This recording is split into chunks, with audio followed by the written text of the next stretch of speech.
Good morning. I think we'll get started. A couple of things. We've amended the agenda slightly since first publishing it on our website. After discussions with Health and Hospitals and the Department of Correction, the board has asked both agencies to work together for an additional month and present their health and mental health care access action plan at the June meeting. We look forward to reviewing a meaningful, data-driven plan at that time. The other amendment to the agenda is the addition of an update from the Department of Correction on the third report of the Nunez independent monitor.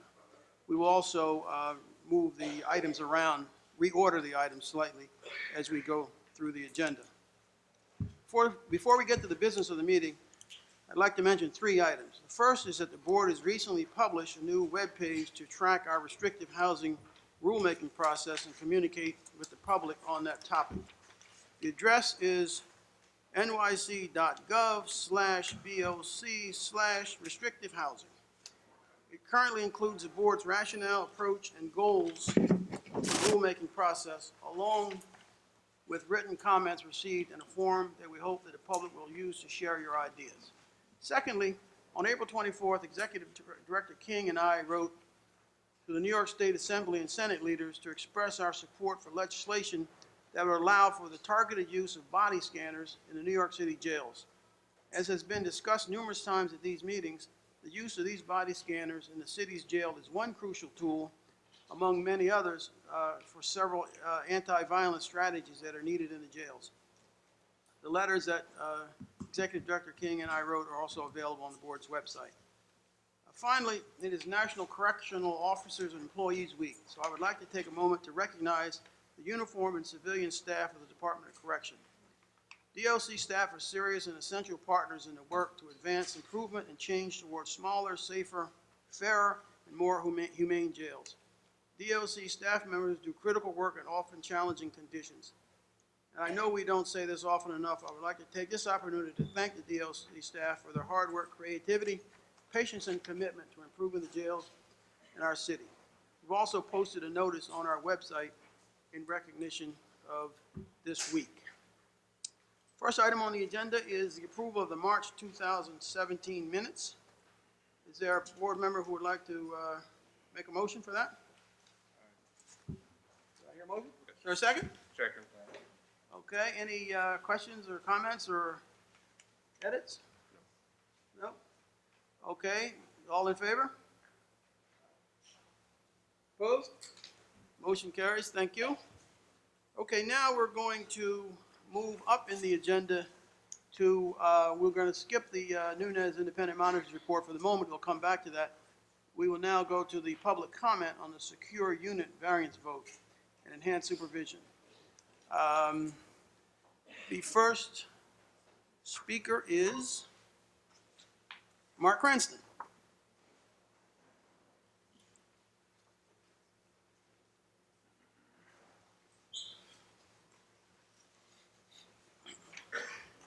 Good morning. I'm Mark Cranston. I am here as an advisor to Elias Hussamuddin, the president of the Correctional Officers Benevolent Association. We just want to make a couple of comments today. First, we want to address the ESH report done by the board. We'd like to thank you for doing that report. We find it to be comprehensive, thoughtful,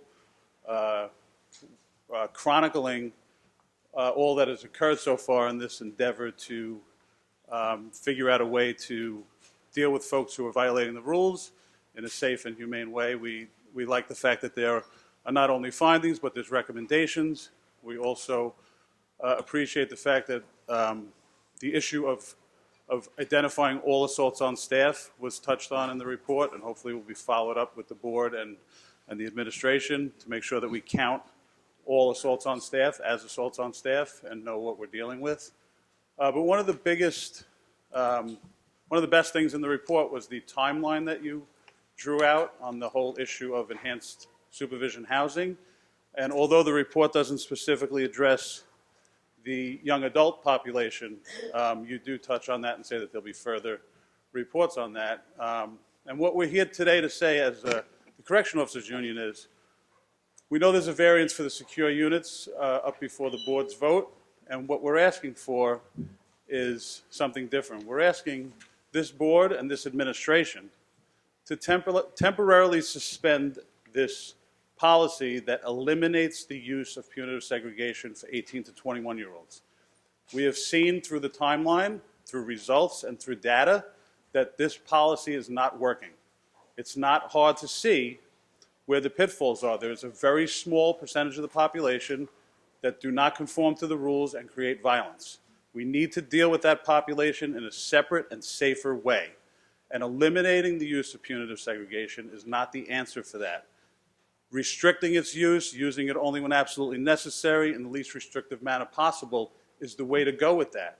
And what you have going on is you have the use of it in pockets and enclaves that people don't either acknowledge or want to pretend don't exist, and you end up with a place where no one knows what the rules are, no one knows if they should be doing it or not, and it leads to confusion, and it leads to a lack of a concentrated mission by the department and the staff to make the place safer. So what has to happen is we have to just admit up front that this is not working, that being first in the nation to eliminate something was not the right way to go. And let's figure out how to temporarily suspend it, get some safety, get a level of safety and an understanding and a hold on the violence, and then we can try to be the first in the nation at something. But being first in the nation is not the success. Being good at doing something first in the nation is where you get success. And this department and this leadership are not ready for it. And the men and women that work there and the inmates that have to be there deserve better. So let's get some leadership, let's get some cooperation, and let's get a clear and cohesive way to do this. And then the officers would join in and work with this administration to make it successful. Thank you. Thank you. The next speaker is Charlotte Pope.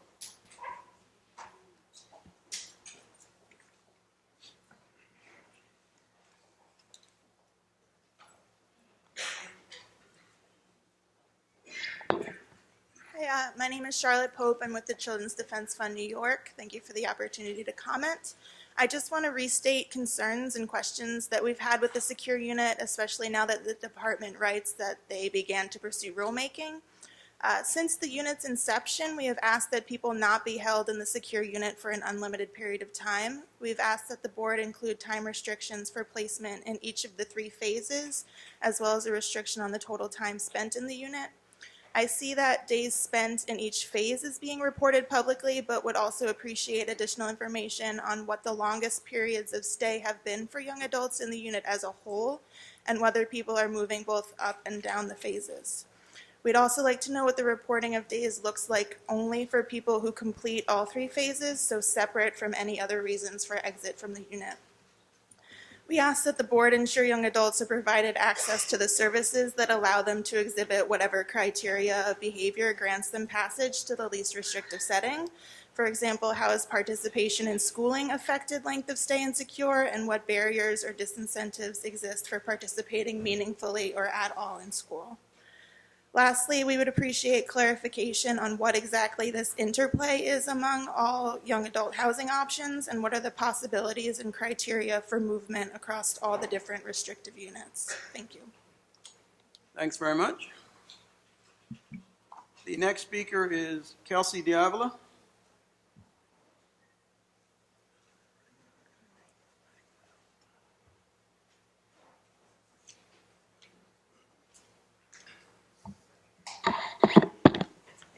Good morning. My name is Kelsey Diavola. I'm the Jail Services Social Worker at Brooklyn Defender Services. BDS strongly urges you all to not support the secure unit variance request. During a recent tour of secure, we witnessed kids restrained by the ankles to their desks. And through our conversations with staff, we are not confident the department is allowing people to be released or given a break from the restraints every hour like the department claimed they would do, they said in previous meetings. In addition, BDS is concerned with the continued use of excessive restraints without individualized assessments. It is contrary to basic notions of due process, goes against the expert recommendations of the Vera Institute, along with generally widely accepted principles that people should be housed and accommodated in the least restrictive fashion possible. It is simply wrong-headed in managing a population of young people who need to exert themselves and who seek to understand, as anyone would, how their behavior relates to the sanctions they face.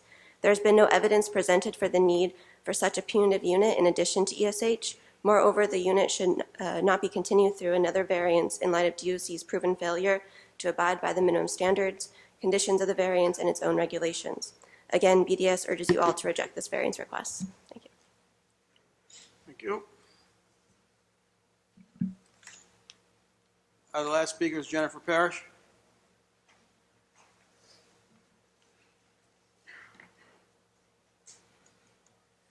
Good morning. My name is Jennifer Parrish. I'm the Director of Criminal Justice Advocacy at the Urban Justice Center's Mental Health Project and a member of the Jails Action Coalition. I ask that you not rubber stamp this variance simply because you granted it previously. The minimum standards require that the board grant a variance only if it's presented with convincing evidence that the variance is both necessary and justified. In making the determination to approve reduced lockout time, you should consider whether the young people in the secure unit actually have access to the amount of out-of-cell time proposed. In the board's ESH report, you found that the officers in that unit could not lock out ESH residents at 5 a.m. when lockout times are scheduled to begin. And that seems likely in this unit as well. So if nothing else, you should require that a modification in the hours that lockout time begins and ends. You also found in your ESH report that lockdowns affect the amount of time out of cell. That's likely the case in the secure unit as well. DOC should be required to present you with convincing evidence regarding the actual amount of time that these young people spend outside of their cells.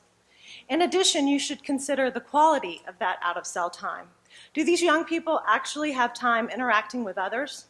Given the small number of people in these units and the physical layout, which consists of 4 separate caged day rooms, it seems likely that some individuals could have very little contact with other young adults.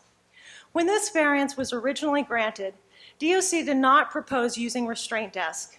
In fact, this variance does not even mention that restraint desks are used in the secure unit. DOC should report to you the conditions in which young people are allowed out of their cell, the number of hours that they spend shackled while out of cell. Also troubling is the lack of clear criteria for placement in the secure unit. DOC does not make clear when the secure unit is used rather than the ESH entry unit. And in their request, they note that the secure unit can actually be a step down to the ESH entry unit. So that rather than using the least restrictive setting, it seems like we start with the most restrictive setting. You should also consider whether the young adults in secure unit actually receive adequate access to the law library. Your ESH report showed that in some of the units for the ESH, that's not the case. It's not enough to rely on DOC assurances. I hope that all of you have made unannounced visits to the secure unit since this variance was granted and have directed BOC staff to review records of law library access and speak with young adults about their access to the law library. The board should not grant this variance for the secure unit without scrutiny simply because rulemaking is pending. Instead, you must ensure that the variance is necessary and justified. DOC has not established that that is the case for the secure unit, and I encourage you to reject this variance. Thank you. Thank you. Before we hear from the department on this, and we also have some additional conditions that we'll discuss, I just want to give some background on this. So on May 10th, 2016, the board first granted variance from minimum standards 1-05B and 1-08F to allow the department to provide young adults in a secure unit with a minimum lockout time of 10 hours and access to law library services by means of a law library kiosk and a typewriter. The board renewed this variance on November 15, 2016. It's now set to expire on May 15, 2017. On May 2, 2017, the department sent the board a request to renew the variance for an additional 6 months. In its request letter, the department states that the secure unit is served to address a specific category of violent young adults whose history of violent behavior may not rise to the level of consideration for placement in ESH, but requires that they be in a unit that has higher staffing ratios, programmatic and therapeutic offerings, and an initial 10 hours a day out of cell time. The department further explains that the secure unit and ESH have become the department's primary housing option for the management of violent young adults that meet criteria related to the severity and persistence of the violent behavior.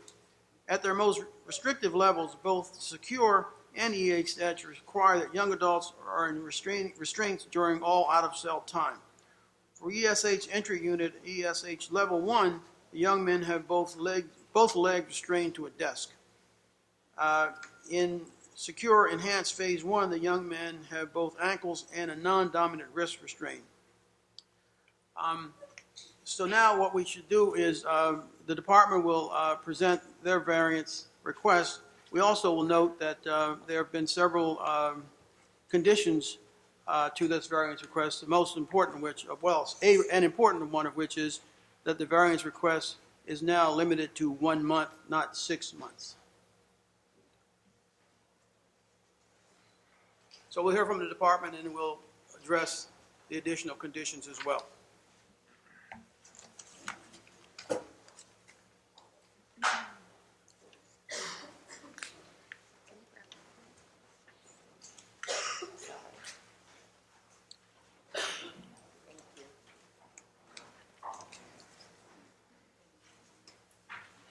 So good morning, everyone.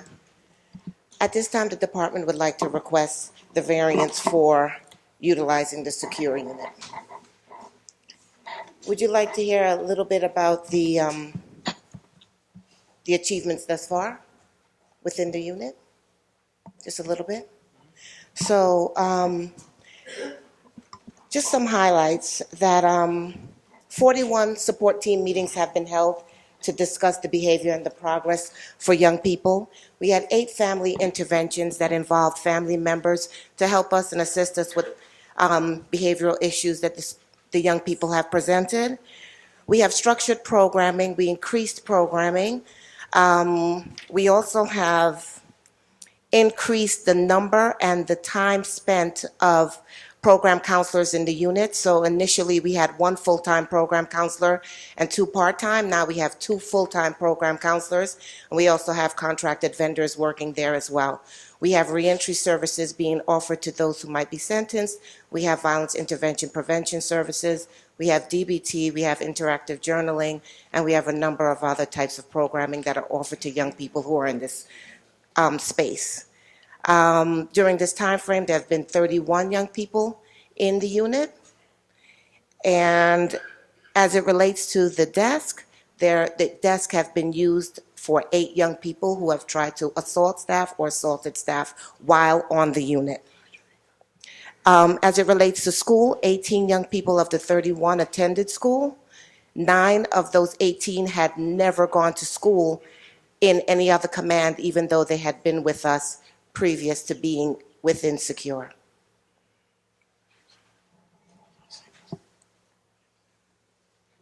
One of the modifications to the variance that we're proposing is that we seek a 1-month variance, that we only use the restraint desks where the legs are restrained, not the wrists, and that we, within 1 week, develop a due process protocol for adjudication of individuals who will be required to be placed in a restraint desk.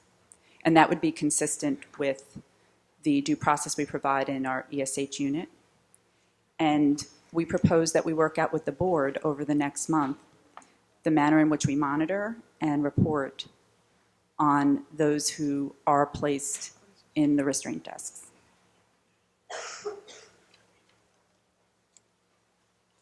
Thank you. So let me just summarize the conditions to this variance, some of which have been mentioned. I just want to go through them all. First condition is that the variance will be for a 1-month period. Second condition is the variance shall include all conditions imposed on the current variance. Third condition is during the pendency of the variance, during this 1-month pendency, the department shall not use its 3-point restraints in the secure unit. During the pendency of this variance, the department shall utilize the 2-point restraints in the secure unit in the same manner as they are currently being used in ESH for young adults, including the due process protections afforded to those in the young adults ESH. Within 30 days, the department shall develop a written plan for complying with and reporting on the minimum standards, sections 105, the lock-in standard, and section 1-08, the law library access standard, in the secure unit. So those are the 5 conditions that are relevant to this variance request. The department agrees with that. Thank you. So now, is there a motion at the board level to move for a vote on the variance request, subject to the conditions which we just discussed?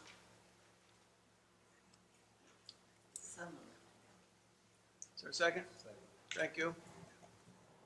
Okay, is there any discussion here? Anyone on the board care to make a statement on this issue? Dr. Cohen? Yes.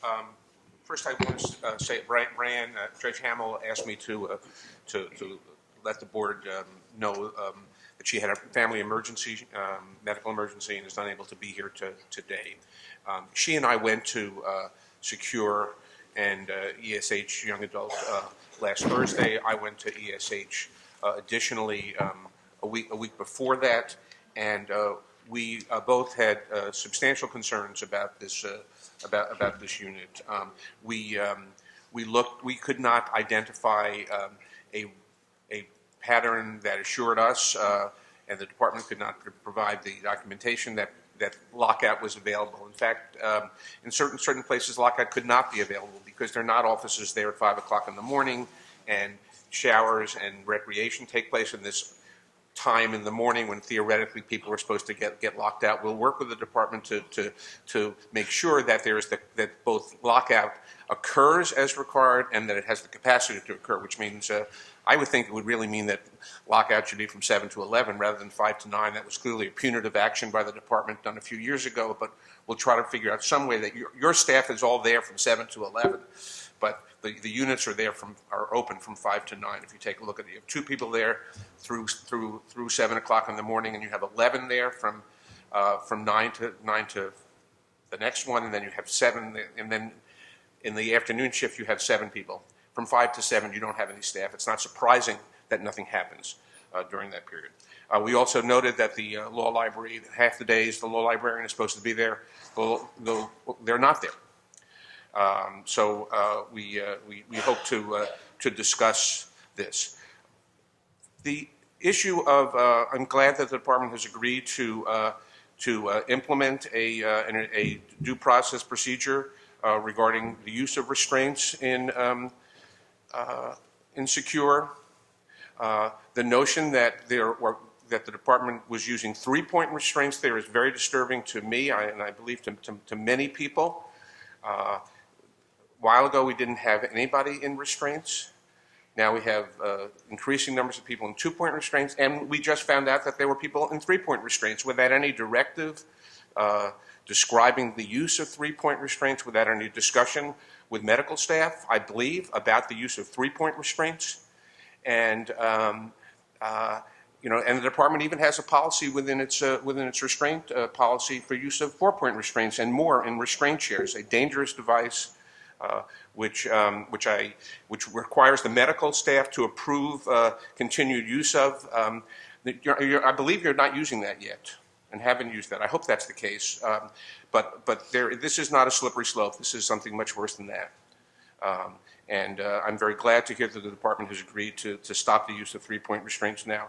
I will say that over the next month, I hope to be talking with the department and my colleagues about a reconsideration of the prolonged, indefinite 2-point restraint system that's currently in place. Restraints, as Mark Cranston said before about solitary confinement, restraints should be used as little as possible. They should only be used when there is a danger to the person or to others. When they are a danger to themselves or others, they can be used for medical reasons, or they can be used in extreme sense for security reasons. But they should not be used for indefinite periods of time, which is the current allowance in the department's directives and policies. So I look forward to having a discussion over the next month within the board and with the department about this, and to cover that at next month's discussion of the, when this variance returns to us. I would also just like to say that it's very important that if we are going to have any kind of reasonable process around variances, that we need to hear about them a long time in advance. There's no emergency on this variance. If the department is going to ask for a variance, then they should let us know as soon as they can. It's actually that required, you know, and we should discuss it with the department, not on Friday night. We got this on Tuesday night after 7 o'clock is when we got it. You know, we gave you our conditions on Friday or something, or Saturday or Sunday, because we didn't have a chance to look at, you know, we didn't have it. So that's not a way for the variance process to work, and it has been, Tuesday night is actually a great advance. Usually we get them on Friday night, so I would, anyway, I'm glad that that the department is agreeing to what I think are reasonable conditions, and in the future, I hope that all of our variances will include with them from the beginning a worked out series of monitoring. If we are going to give a variance to limit liberties, to limit access to time out of cell, we have to document that people are at least given the amount of time out of cell that the variance allows them, and that will be true for any kind of variance. We have to document that the restriction we are allowing is not being exceeded. Thank you. Thank you, Dr. Cohen. I have one quick clarification on variance, on condition number 5. I just want to make it clear that what the condition is that within 30 days, the department will develop a written plan for complying with and reporting on all the applicable minimum standards, including sections 1-05, which is the lock-in minimum standard, and section 1-08, the law library access. So all minimum standards, including the 2 specifically mentioned, are covered by this condition. Thank you. Any further comments or? I would just like to add that I appreciate the concerns that have been raised by fellow board member Dr. Cohen, and I echo many of them. And I'm glad that this variance that we are about to pass, that we may pass, I believe we will, this 1-month variance, gives us an opportunity to engage again with the board to work through these issues, and helps them to appreciate that we're not just, you know, signing a rubber check and allowing them to keep going without resolving many of these issues and concerns. So thank you, Bobby. Thank you. Any other board member care to comment, make a statement? Then I think procedurally we have to do this in 2 steps. The first procedure is to approve of the conditions, and the second step is to approve of the variance, subject to the conditions. So is there a motion to approve the conditions? Is there a second? So moved. Second, thank you. All in favor? Anyone opposed? Oh, okay, so that's unanimous. Thank you. Now we go through the same process regarding the variance itself, subject to the 5 conditions that were just approved. So is there a motion for that? Thank you. Is there a second? Thank you. All in favor? In favor. Thank you. Anyone opposed? Thanks very much. So we have the variance subject to the 5 conditions approved unanimously. Thank you very much. Now we will go back to the agenda and hear a report on the Nunez Independent Monitor and the violence update. Just some background on that. On April 3rd, the Nunez Independent Monitor filed its 3rd report with the court, covering the last 5 months of 2016.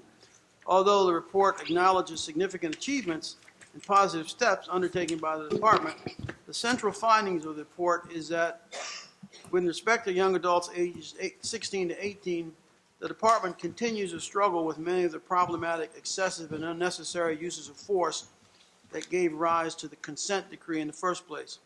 Particularly given the attention and resources the department and the board have committed to this age group over the past couple of years, the board finds the monitor's report particularly disturbing. I would ask the department now to respond to the preliminary findings, the primary findings of the report. Thank you. Well, first, we would also like to note that the monitor's report does commend the department for the sweeping changes that it has enacted over a very short period of time. We have set reforms that go well beyond what Nunez requires in order to create a culture of safety for officers and inmates across the city jails. These changes include eliminating punitive segregation for 16 to 21-year-olds by establishing therapeutic alternatives. We have been the first in the nation to do so. We require officer training, more officer training. We've established a historic reentry program for our youngest inmates, and we've added programming hours that help reduce recidivism and improve job prospects after release. We are moving quickly to fix the issues the monitor has identified in the third report. Our immediate action committee acts quickly on potentially problematic uses of force. Our adolescent response team works to de-escalate potential force incidents among our youngest detainees. And in the last 3 years, our academy has trained about 3,700 officers in the latest de-escalation techniques. We do recognize much more work lies ahead, and we look forward to working diligently with the monitor and his staff to establish the culture of safety in the department. Now, the monitor in the third report did discuss the fact that during the third reporting period, which covers from August to December of 2016, the rate of use of force was highest among adolescents and young adults, and that the rate of inmate-on-inmate fights among 16 to 18-year-olds increased in the third reporting period compared to the second reporting period. However, while acknowledging the rates of force and inmate-on-inmate violence, the monitor also praised what he called strong and reform-minded leadership of RNDC, which houses adolescents, and GMDC, which primarily houses young adults.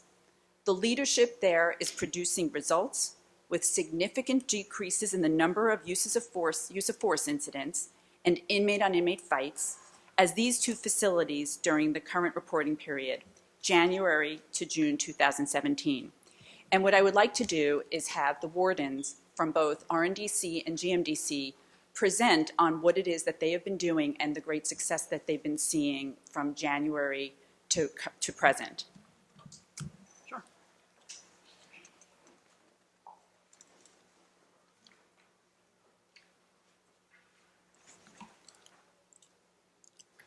Good morning, everyone. Morning.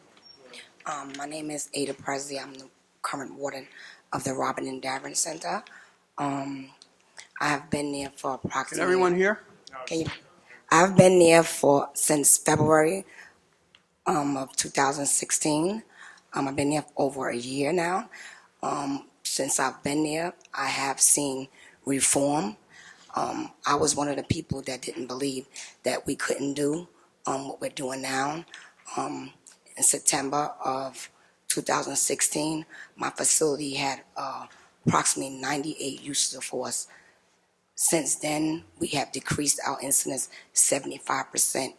We're in the 20s now. Since January, we had 26 use of forces. February, we had 23. March, we had 21. April, we had a tick up. We had 23, but we've been in the 20s, and we have achieved all of those things amongst of a lot of things with DOE. DOE has assisted us. In September, we had tried to do what the chancellor told us, to introduce the kids in the classrooms according to their education level. It didn't work for us, so we went and we put our heads together and we decided to house them according to their education tract in a housing area, so they would be introduced in a housing area. So we started housing them according to their education tract and their classification, and that worked out for us. Our fights had went down tremendously. We have the adolescent response team, but they had just spoke about those members. They work closely with the inmates. They mentor them. Each adolescent response team member has a building, and all of the inmates in their building, they mentor them. They sit down, they talk to them.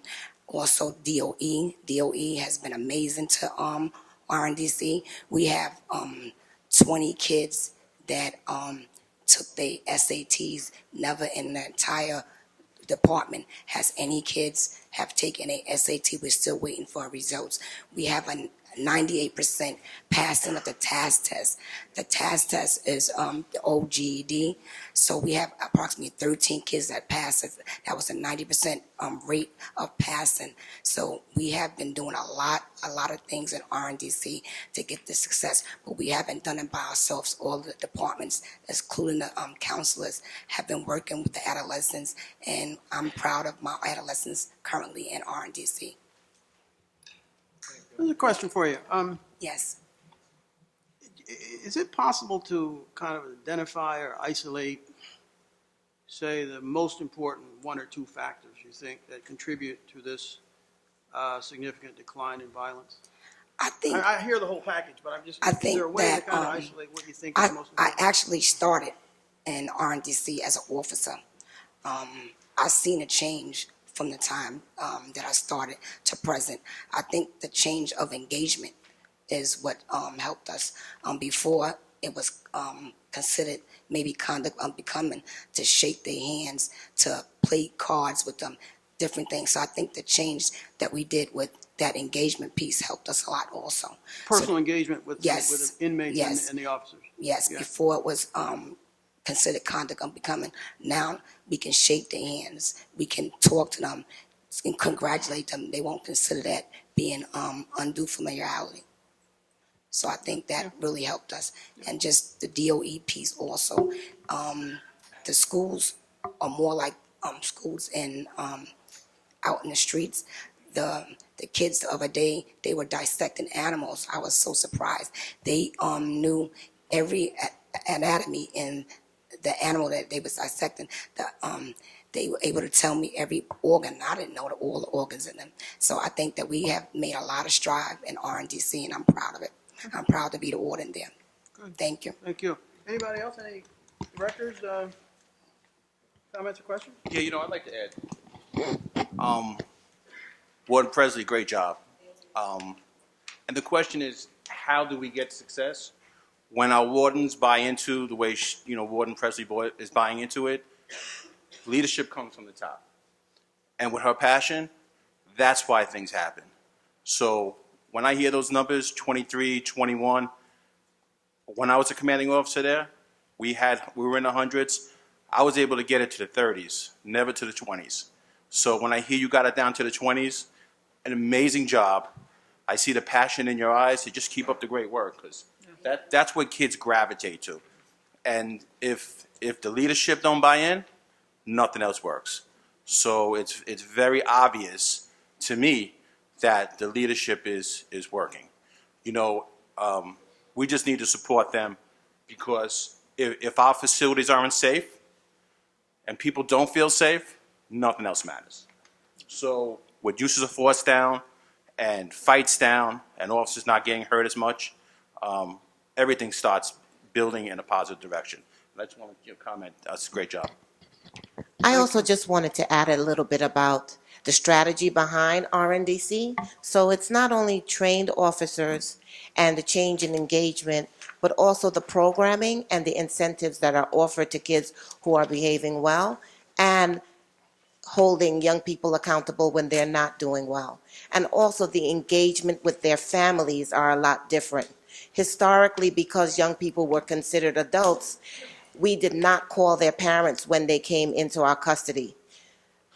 Now, this is the third year that we are calling parents when kids give us the telephone numbers to tell their parents they're here and help them navigate the system, as well as invite parents in to assist us with dealing with any challenges and supporting their kids while in custody. So I think it's a number of different things that we're doing collectively that really shows and creates the cultural shift.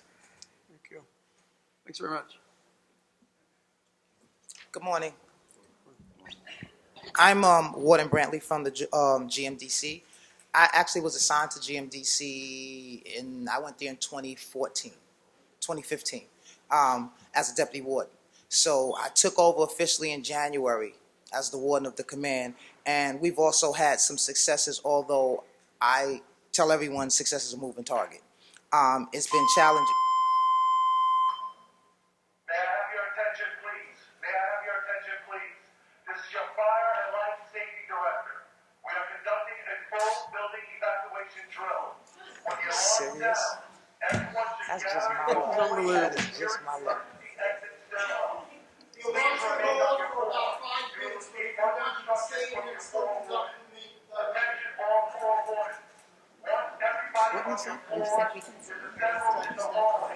I don't think we have to go.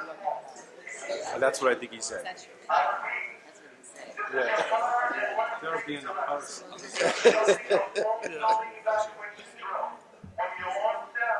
Everyone should gather in the hallway nearest to the emergency exit stairwell. Please remain on your floor. You will receive further instructions from your floor warden. Attention all floor wardens. Once everyone on your floor is assembled in the hallway, please call in on the warden's phone. So although we've gotten conflicting instructions, I choose to follow the ones that say we can stay here.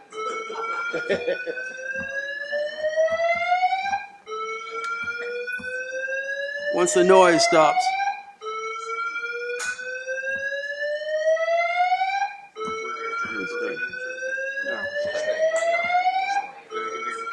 Well, if they keep doing that.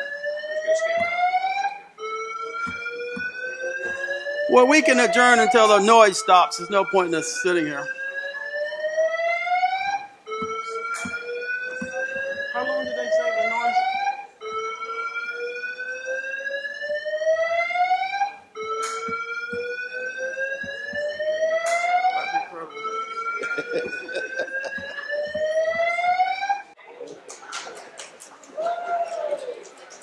Thank you.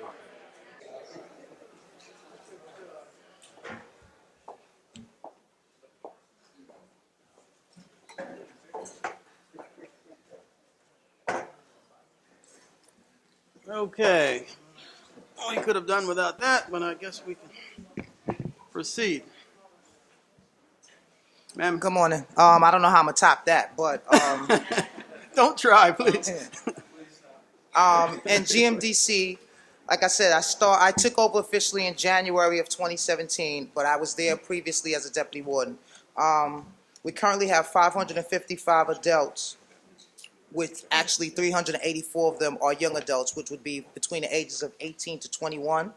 Out of that 384, 194 of them are in one gang or another, with 35 of them being known weapons carriers, and 22 of them being known to be intended contraband recipients.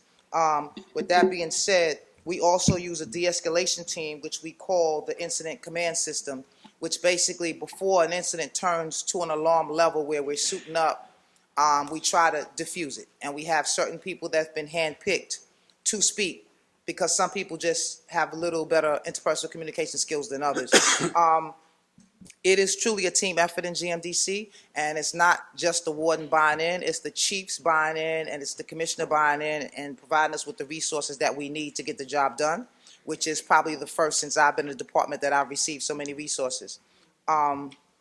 We have been trending in the right direction. Like I said, success is still a moving target, and we're a work in progress, but in January of 2017, we had 69 use of force incidents.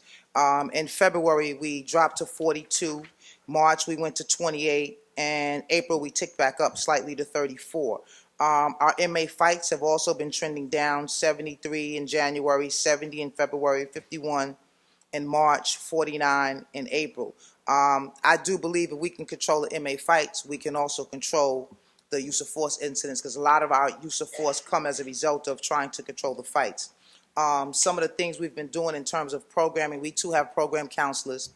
We too have been getting staff to buy into establish a rapport with the inmates and talk to the inmates. You need to know the inmate when he's having a bad day, when he's having a good day. Something may have just happened on the phone. I've had a couple incidents where something happened from a phone call or a bad letter and it resulted in a bad incident. But if we get to know the inmates, we'll kind of see the change in the behavior and deal with it accordingly.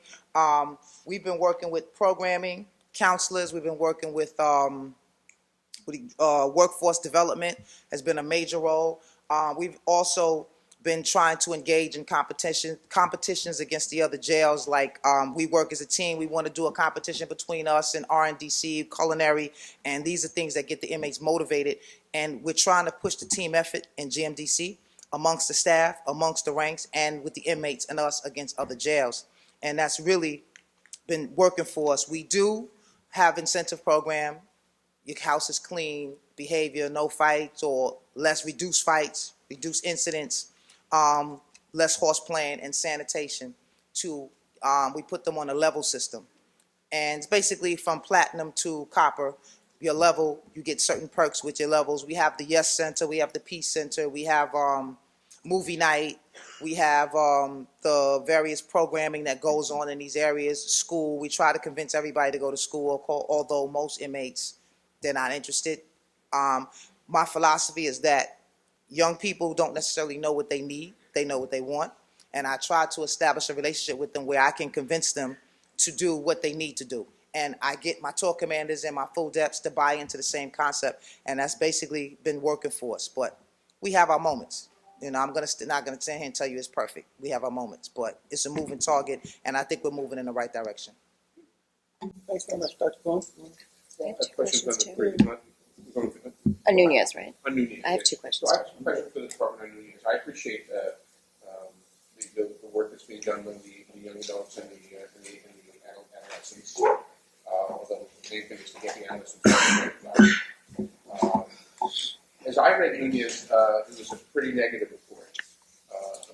It was extraordinarily negative and very, very distressing to me as a member of the board.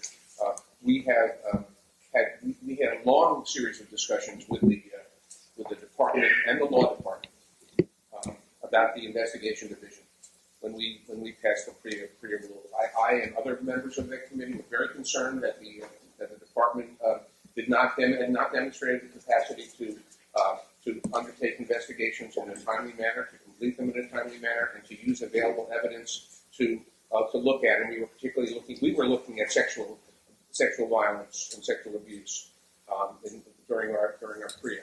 The monitor's report has an extensive discussion of the failures of the investigation division to do exactly the kinds of things that were happening before, to not utilize medical reports, and to not to close cases where they had not done the minimal investigation required, and even to close cases that shouldn't have been closed.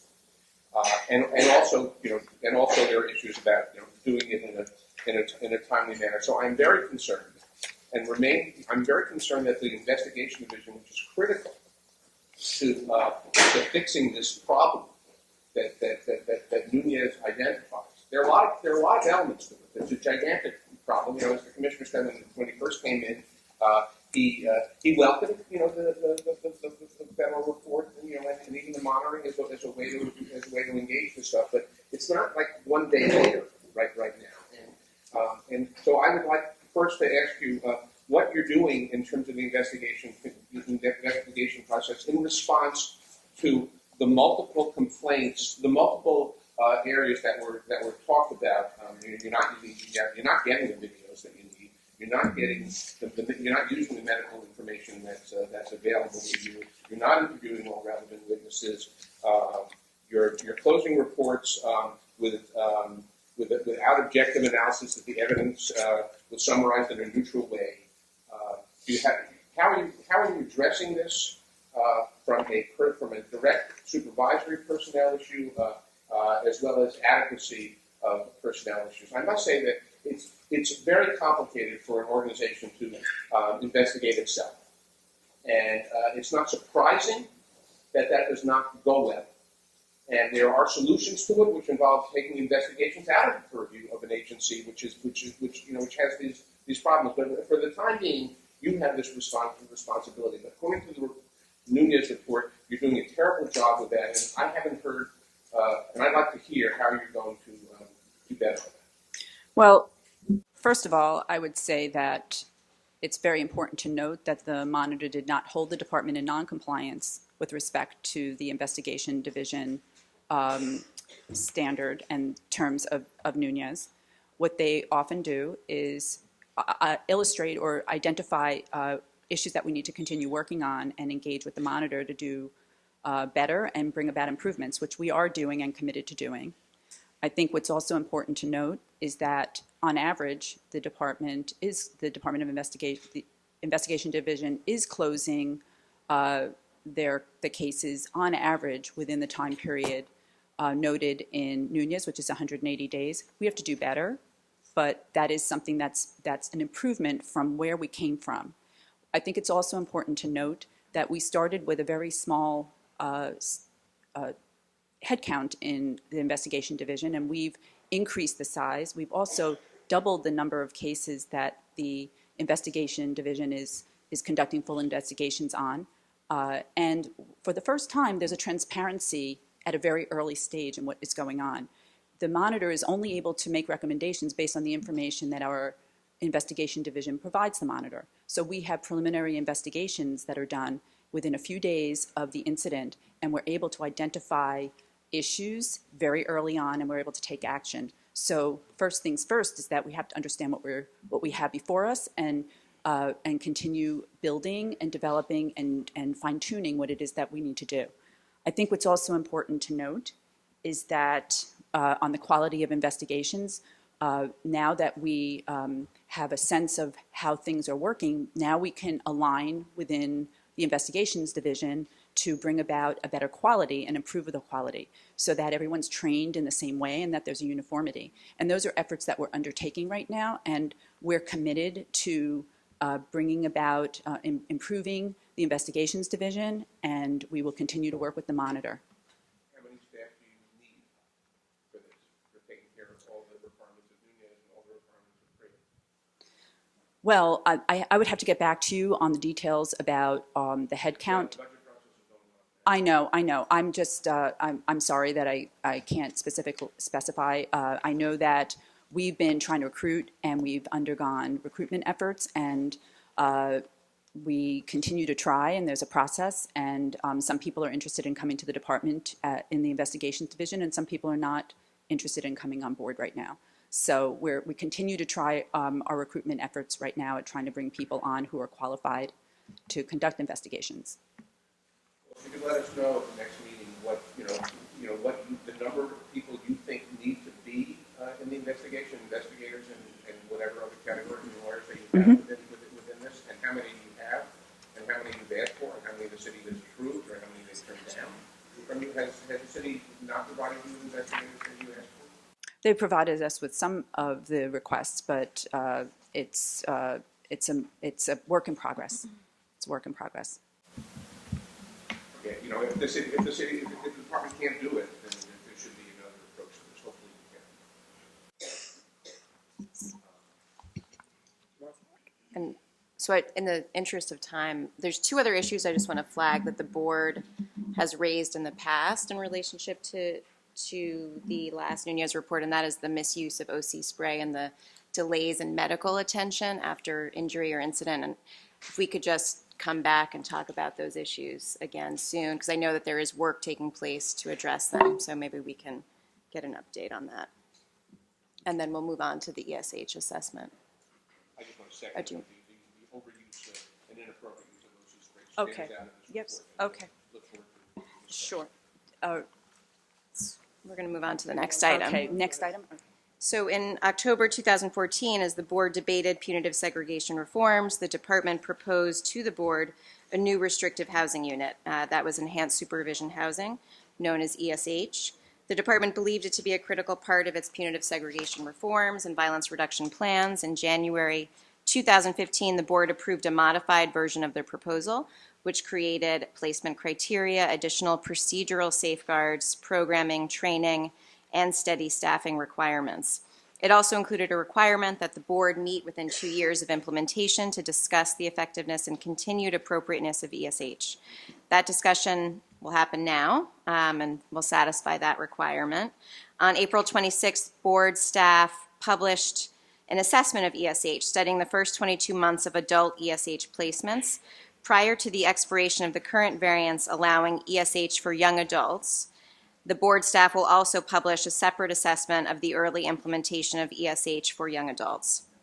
Before I turn the floor over to our Deputy Executive Director of Research, Emily Turner, to present a summary of our findings, I would like to take a minute to thank the leadership and the staff of the department and health and hospitals, the people in custody, and the public for their knowledge and significant assistance in supporting our research and analysis on this report. We look forward to working with all of you in the coming months to implement the recommendations outlined in the report.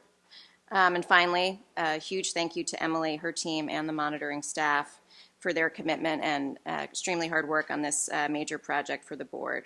And so Emily, if you'd come up and present the findings.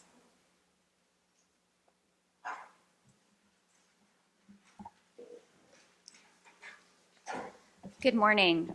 My name is Emily Turner, and I lead the board's research team.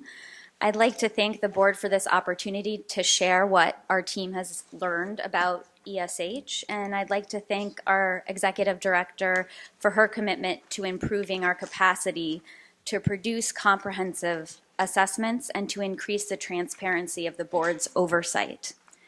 I'll start by acknowledging my team, including our research directors, Che Park and Nashla Rivas-Salas, Jim Bennett, and Andrea Hernandez.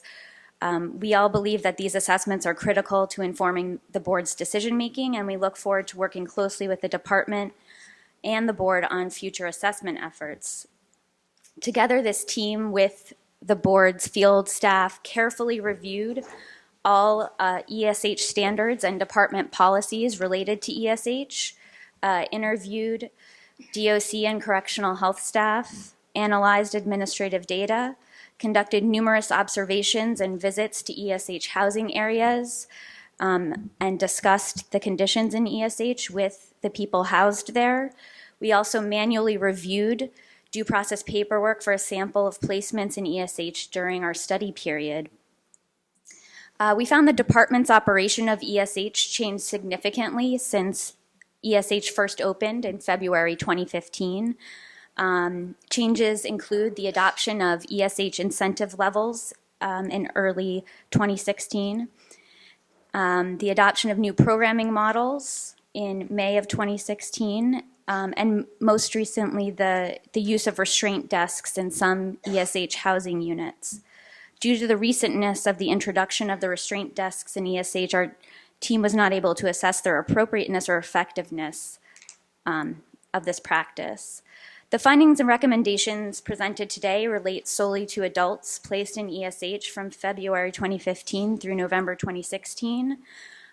We will be presenting a public report on an assessment of young adults in ESH in the coming months. So with that, I'll move into what we found. Under the standards, the department is permitted to house a maximum of 250 people at any time in ESH. Since ESH opened, the average daily population started at 15 adults, and by the end of the assessment period, the ADP was 90 individuals housed in ESH. Over this time period, there were 348 individuals housed in ESH, and 16 of whom were placed in ESH multiple times. So what do we mean when we're talking about ESH? ESH is a housing unit that limits the lockout time for individuals to 7 hours rather than the generally required 14 hours of lockout. People are placed in ESH level, who are placed in ESH level 1 during their 7-hour lockout period are held in restraints and at restraint desks for programming and other activities. There are also other levels, ESH level 2, 3, 4, where individuals are afforded additional privileges and lockout time for good behavior and program participation. So the purpose of ESH is to protect the safety and security of inmates and facilities while promoting rehabilitation, good behavior, and the psychological and physical well-being of inmates.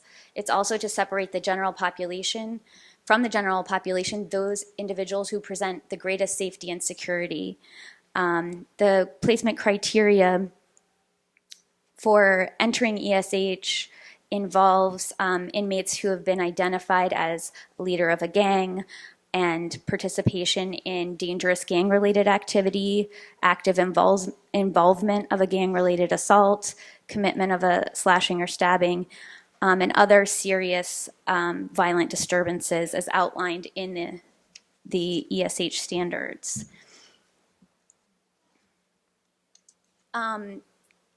Overall, we found that the department had placed individuals in ESH who met at least one of the placement criteria outlined in the standards, with most individuals meeting multiple placement criteria.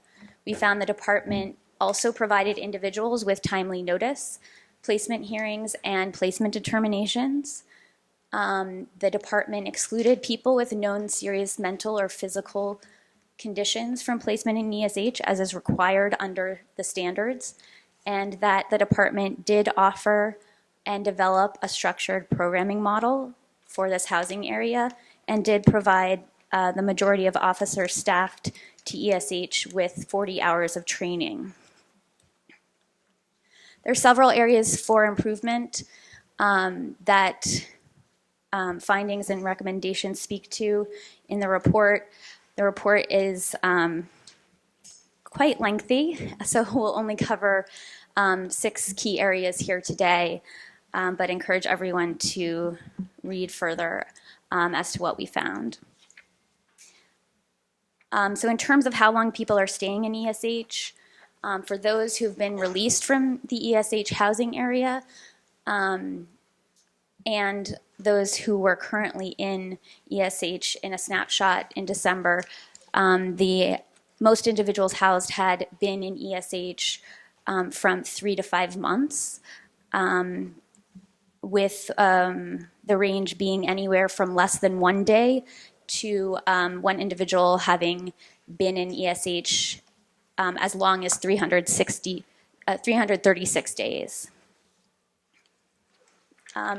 In terms of how individuals are progressed through and out of ESH, only 9% of eligible placements were ended because of a periodic review. The standards require individuals' placements to be reviewed every 45 days. We also found that individuals received 1.6 fewer periodic reviews than they should have given the length of time they had spent in the housing area. In terms of where individuals are going upon release, more than half of them are released directly from DOC custody and are not actually being stepped down to another housing area. So we recommend that the department assume progression through ESH levels unless an individual engages in problematic behavior, and that the department adopt an individualized program plan for each person placed in these units, and that that plan be tailored to that person's individual needs so that they have a clear understanding of what they need to do to progress out of the restrictive setting. We also encourage the department to establish a multidisciplinary team to conduct periodic reviews and to allow inmates to attend the review so they can hear what they need to do to comply with the goals that have been set for them. We noted that currently the decision as to whether someone progresses is made solely by the deputy warden for ESH, and we think that decision-making process could be improved with additional input and not left to one sole person's discretion. We also found numerous opportunities to improve procedural justice, fairness, and transparency in the placement process. In conversations with individuals in custody, many expressed confusion about why they were being placed in ESH and what they would need to do to move out of ESH. We found that the notice form used by the department does not specify the restrictions that have been recommended for the individuals being placed, and that the placement hearings that were conducted did not include a discussion of the restraint desk restriction or a discussion of the ESH levels and where someone was going to be placed. We found that while the standards do not provide for an appeal process, the department policies do. There were 6 individuals who had appealed placement, but this decision on the appeal was made by, in all but one case, was made by the same staff member who had recommended the individual for initial placement in ESH. In analyzing housing area movements during the placement period, we found that there were a significant number of movements occurring of individuals who had been processed for placement in ESH. The majority of these movements occurred between ESH and punitive segregation. So we recommend that the department pilot different approaches for adjudication hearings to improve procedural perceptions of fairness and transparency. Research has shown that when individuals perceive a process to be fair, they're more likely to comply with law enforcement, and so that the department could see benefits from adopting and improving fairness and transparency. So we also recommend that the board consider whether or not the standard should include an appeal process and what that process would look like. In the meantime, we recommend that the department ensure that the person making appeal decisions is not involved in the placement decision. In terms of access to treatment, we looked at the level of need of the population in ESH.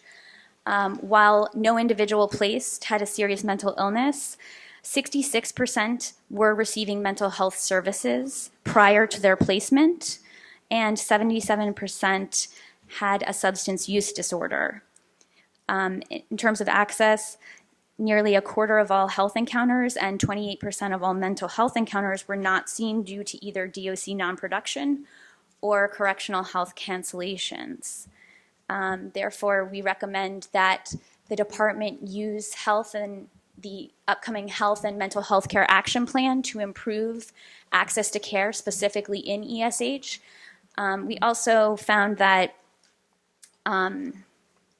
there's not yet been developed a written policy for correctional health staff on how to clear individuals for ESH, which is particularly concerning upon the introduction of the restraint desk, which we encourage correctional health to develop a clear policy on that and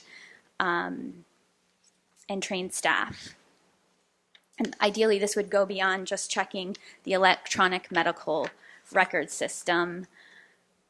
In terms of lockout time, we found that despite individuals having, already having limited lockout time, lockdowns further reduced individuals' time out of cell by 12%. And these were due primarily to slashing incidents, uses of force, and lockdowns for search procedures. We recommend the department provide staff additional training on mediation and conflict resolution, continue its ongoing efforts to train correction officers in the use of de-escalation tactics. We think that's very important, and the department is already making great efforts there. We also think the department should explore some new approaches to managing violence in ESH and consider adopting approaches that involve restorative justice practices and the Cure Violence Health model, which promote engagement with individuals to address the root causes of violence and behavior problems. These models have shown promise in other settings, and we think the department should explore additional models that include those practices. In terms of steady staffing, we found that 88% of officers assigned to ESH were regularly assigned to the ESH housing area, although they were not assigned to specific ESH units. The board standards do not define what a steady post assignment is, but we encourage the department to consider how, whether or not it could increase specific post assignments to specific units. We also think the department should align its written policies to practice. As I mentioned earlier, the policies and practices in ESH have changed significantly over the past few months, and it's important to align policies and practice so staff have guidance and understand what the policies are and are implementing them correctly. We also think that DOC and correctional health need to work together to train their staff and coordinate as changes to the model are made.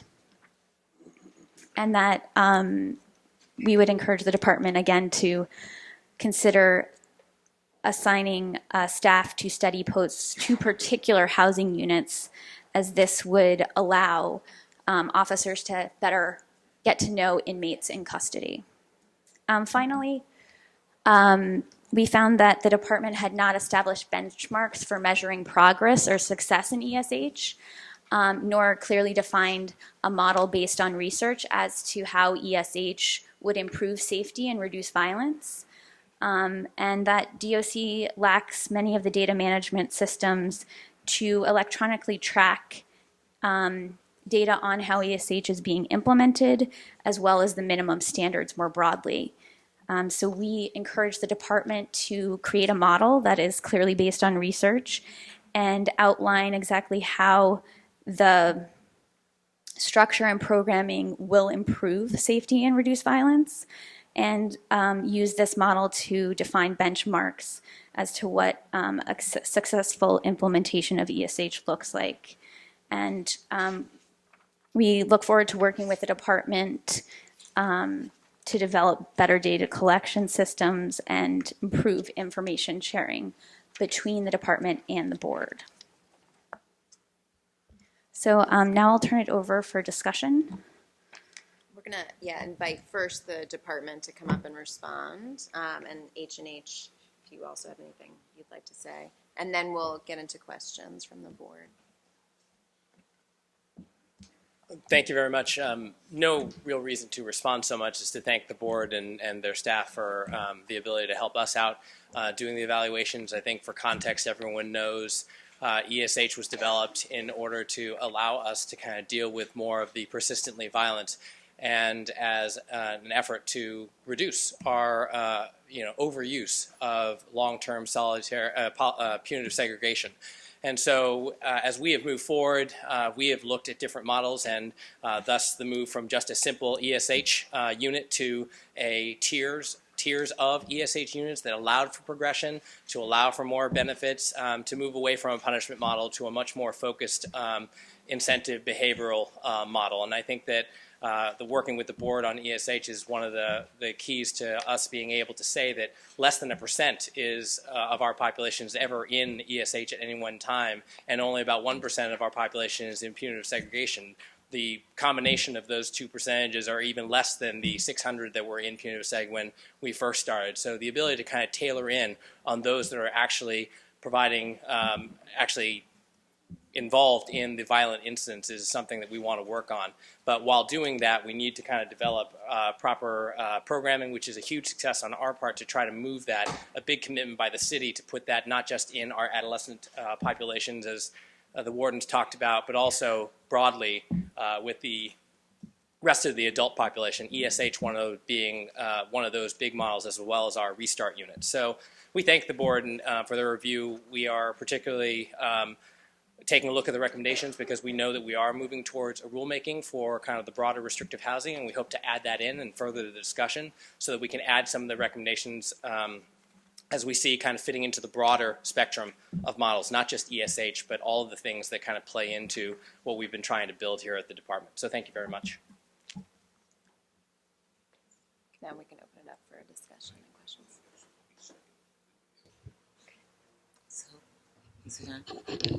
Thank you both.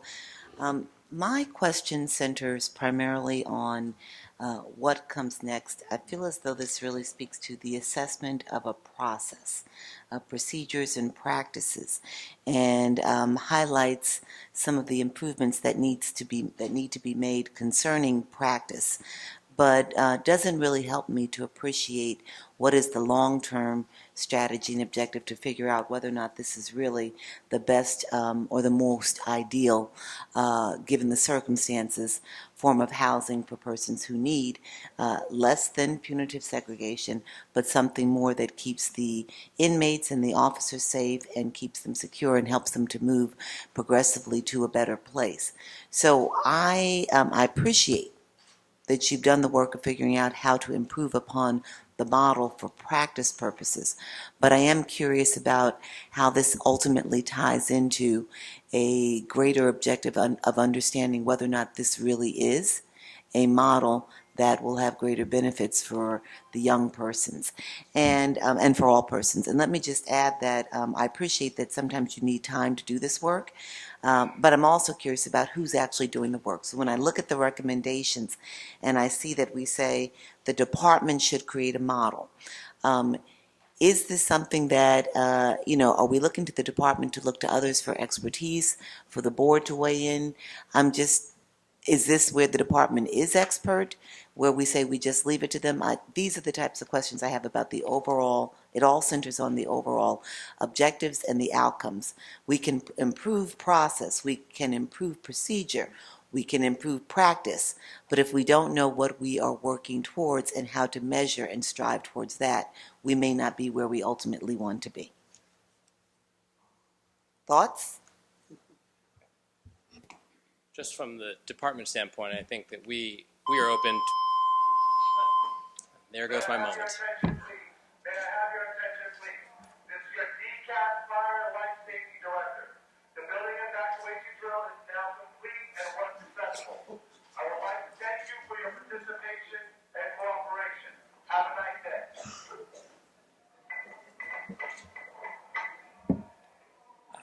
Jennifer, to your question, I think the department is committed to kind of taking help from everywhere. I think that, we've invited the Veer Institute to come work with us. We've reached out to other jurisdictions. We've actually sent a lot of our uniformed staff to other jurisdictions.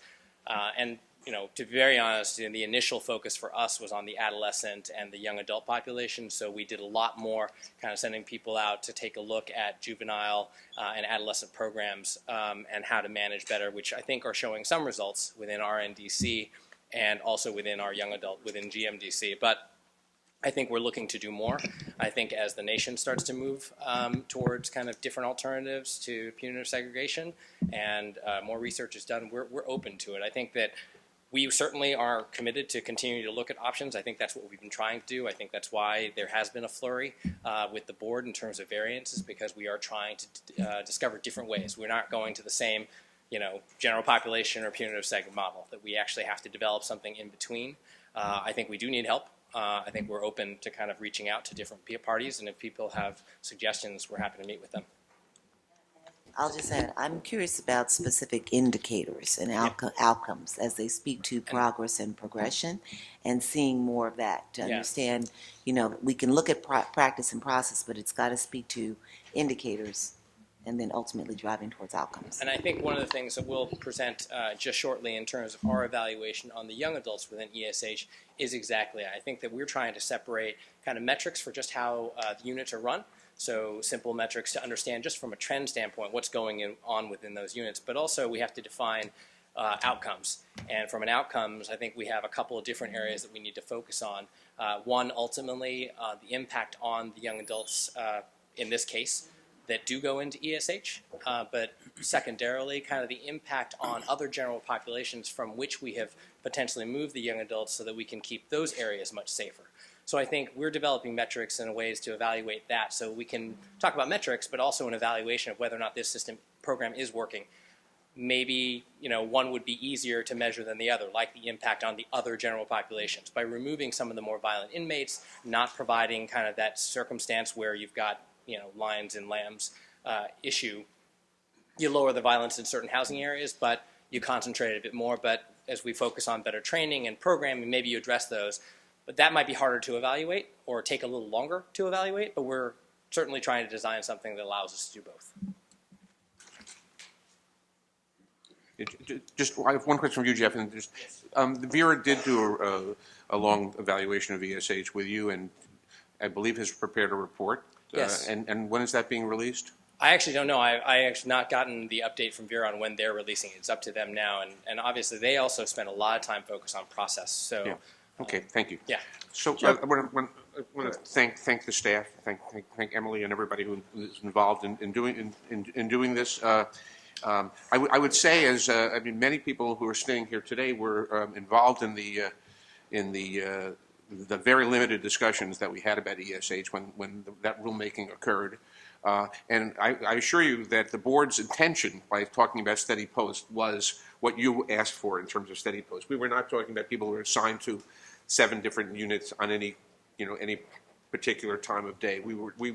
Our intention was based upon some notion of the contractual relationships that the department had and what their notion of a post was, that persons assigned to ESH would be on steady posts, not that they would be, so that they would get to know the people that they were responsible for. And certainly the department understands that. Our own board, you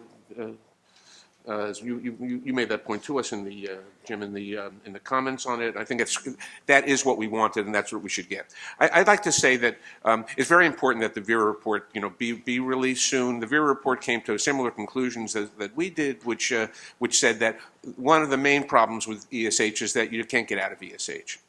That it is the correctional notion, that good sound correctional practice, as I've been taught by the department and others, is that an action, a correctional action will have some kind of response, which will move people in a certain direction. It won't just be to punish; it will be to get you somewhere different. And that means, in the context of ESH, that people will be getting out of ESH at a certain point if they perform according to certain requirements. But as this report demonstrated, and as I understand the Vera report also demonstrates, that doesn't happen. Most people, the majority of people, get out of ESH because they graduate from being in jail. They get sentenced upstate, or they do time served. Or they're innocent, or whatever happens. But only about 9% of people actually get out of ESH into general population. So in fact, people go in and they don't come out. And I hope that the board going forward, as part of its rulemaking, will implement the recommendations that this report says, which specifically is that there will be an assumption that if you're not doing something problematic, that you will go to the next level, and that people will get out of ESH. On the medical and mental health, findings of the report, 25% of people are either not delivered by medicine, or have their clinical appointments canceled not delivered by correction, or they have their clinical appointments canceled by medicine, by medical, and that includes mental health and medical. I know everybody wants to do better. I would hope this is something that's easy to measure, that we will measure, and that a lot better should be done on that. You certainly know where these people are at all times. And I just want to say that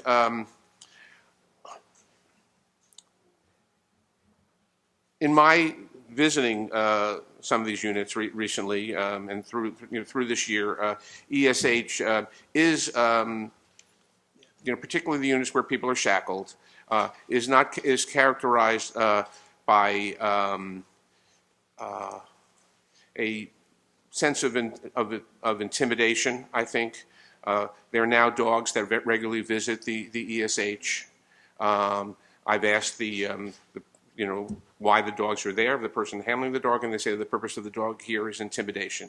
That's not consistent with what the department claims its policy is towards this, but that is, I don't know what else the active German Shepherds are doing in ESH except to because they're not there because something happened. They're there as part of a routine. And it's interesting because every time a dog comes onto the unit, that is noted in the log. Other program-related things are not always noted in the log, and we hope to get that information in as well. So I think there are some positive elements here. It's certainly this was how we were able to work with the department to get the solitary confinement numbers down, as Jeff described, and I think that's a tremendous accomplishment that we could that the department's cooperation and leadership, along with board pushing very hard for years, was able to accomplish. But I think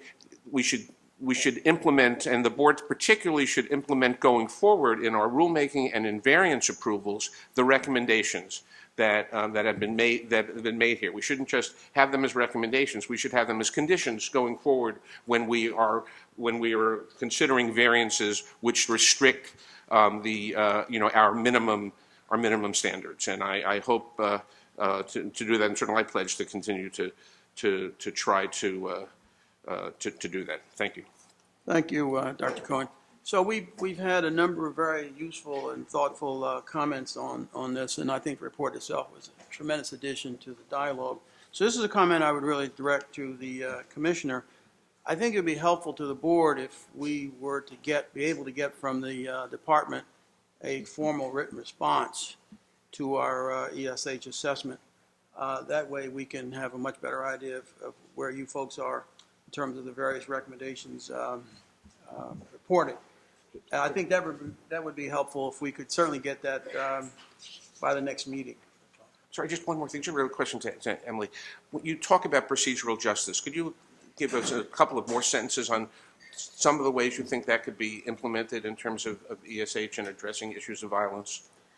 So procedural justice speaks to the idea that if people feel they've been treated fairly, that they've been heard, that there's been a neutral, independent arbiter making decisions with respect to their case, that even if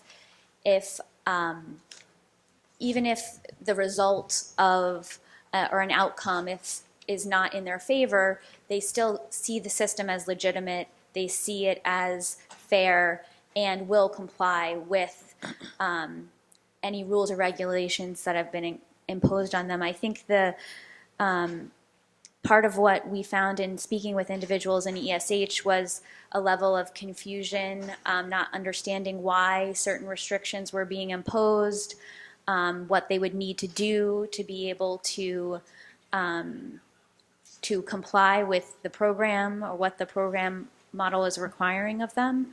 And so we recommend that there be additional engagement and communication and very clear goals set with individuals, and that individuals be allowed to participate in their review process. So if they could sit and hear directly why they were or were not progressing, why they were or were not moved to a less restrictive setting, if they could hear that, they could understand that, and they could clearly, if it was articulated to them clearly what they would need to do to have various restrictions lifted or what was required of them to move to a less restrictive setting, I think that would go a long way to improving fairness and reducing the confusion and frustration of individuals who end up in ESH, and I think it would lead to a safer environment. Thank you. Thank you. Any further comments from the board? If not, we can move to the next topic. I'd just like to just comment on one thing. Yeah, sure. Steady post. It says 88%, but my thing is to rotate people in is much different than to have someone there every single day. The most important part, in my opinion, and it's my opinion, to ESH is the correction officer. The correction officer is either going to make it happen or just try to get through their day. Okay, if we were able to give incentives to our correction officers to be in a specific area, to want to be there, for it to be a privileged place, which it is possible. It's difficult, but it is possible. I think we would have much more success.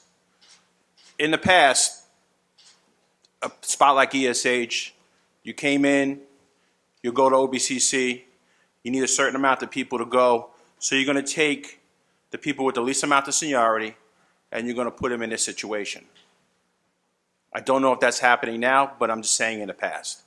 If the department can find a way to give incentives for the correctional officers that do go into these very challenging areas, I think we'll have a much higher rate of success.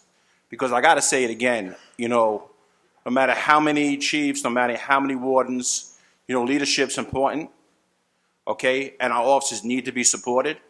But if they don't feel safe, and if they don't feel like this is a spot where, they want to excel, then, we're going to have, situations that, that's not going to be always positive.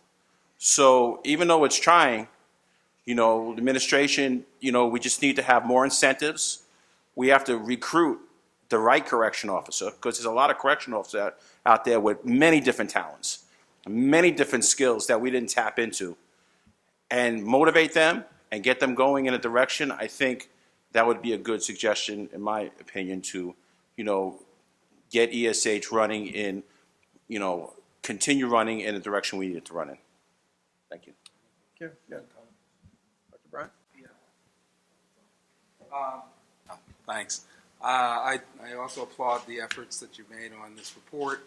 I think it's very helpful for both the board and the Department of Corrections.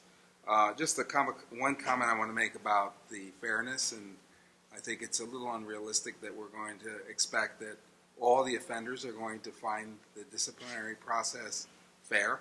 But I think the goal, if we can strive to making maybe 2/3 of them, at least have them see it as fair. I think you're not going to get 100% agreement anytime among offenders that it's fair. But some of the things that have been pointed out here, I think, are certainly worth working on, particularly due process. And I think it behooves the department to make sure that we outline the due process, because that does help at least offenders, and also providing them with feedback in terms of why they're there, how long they've been there, and giving them some idea what it needs to take to get out of that unit. I think that's going to go a long way to help manage this population, which, albeit, as you pointed out, is a very small segment of the overall population that you have there. If I understand it correctly, you have 250 beds there and about 90 or so. Currently, we have around 81. 81, yeah. So we're talking about 30% of that unit being even full to capacity. So, I mean, it's a small, albeit, it's an important group, but they also create most of the problems that you have in the overall institution. So, I applaud your efforts in actually helping keep it safe, because I'm sure these folks have created a lot of damage in the institution, to themselves and to others. Thank you. Anyone else?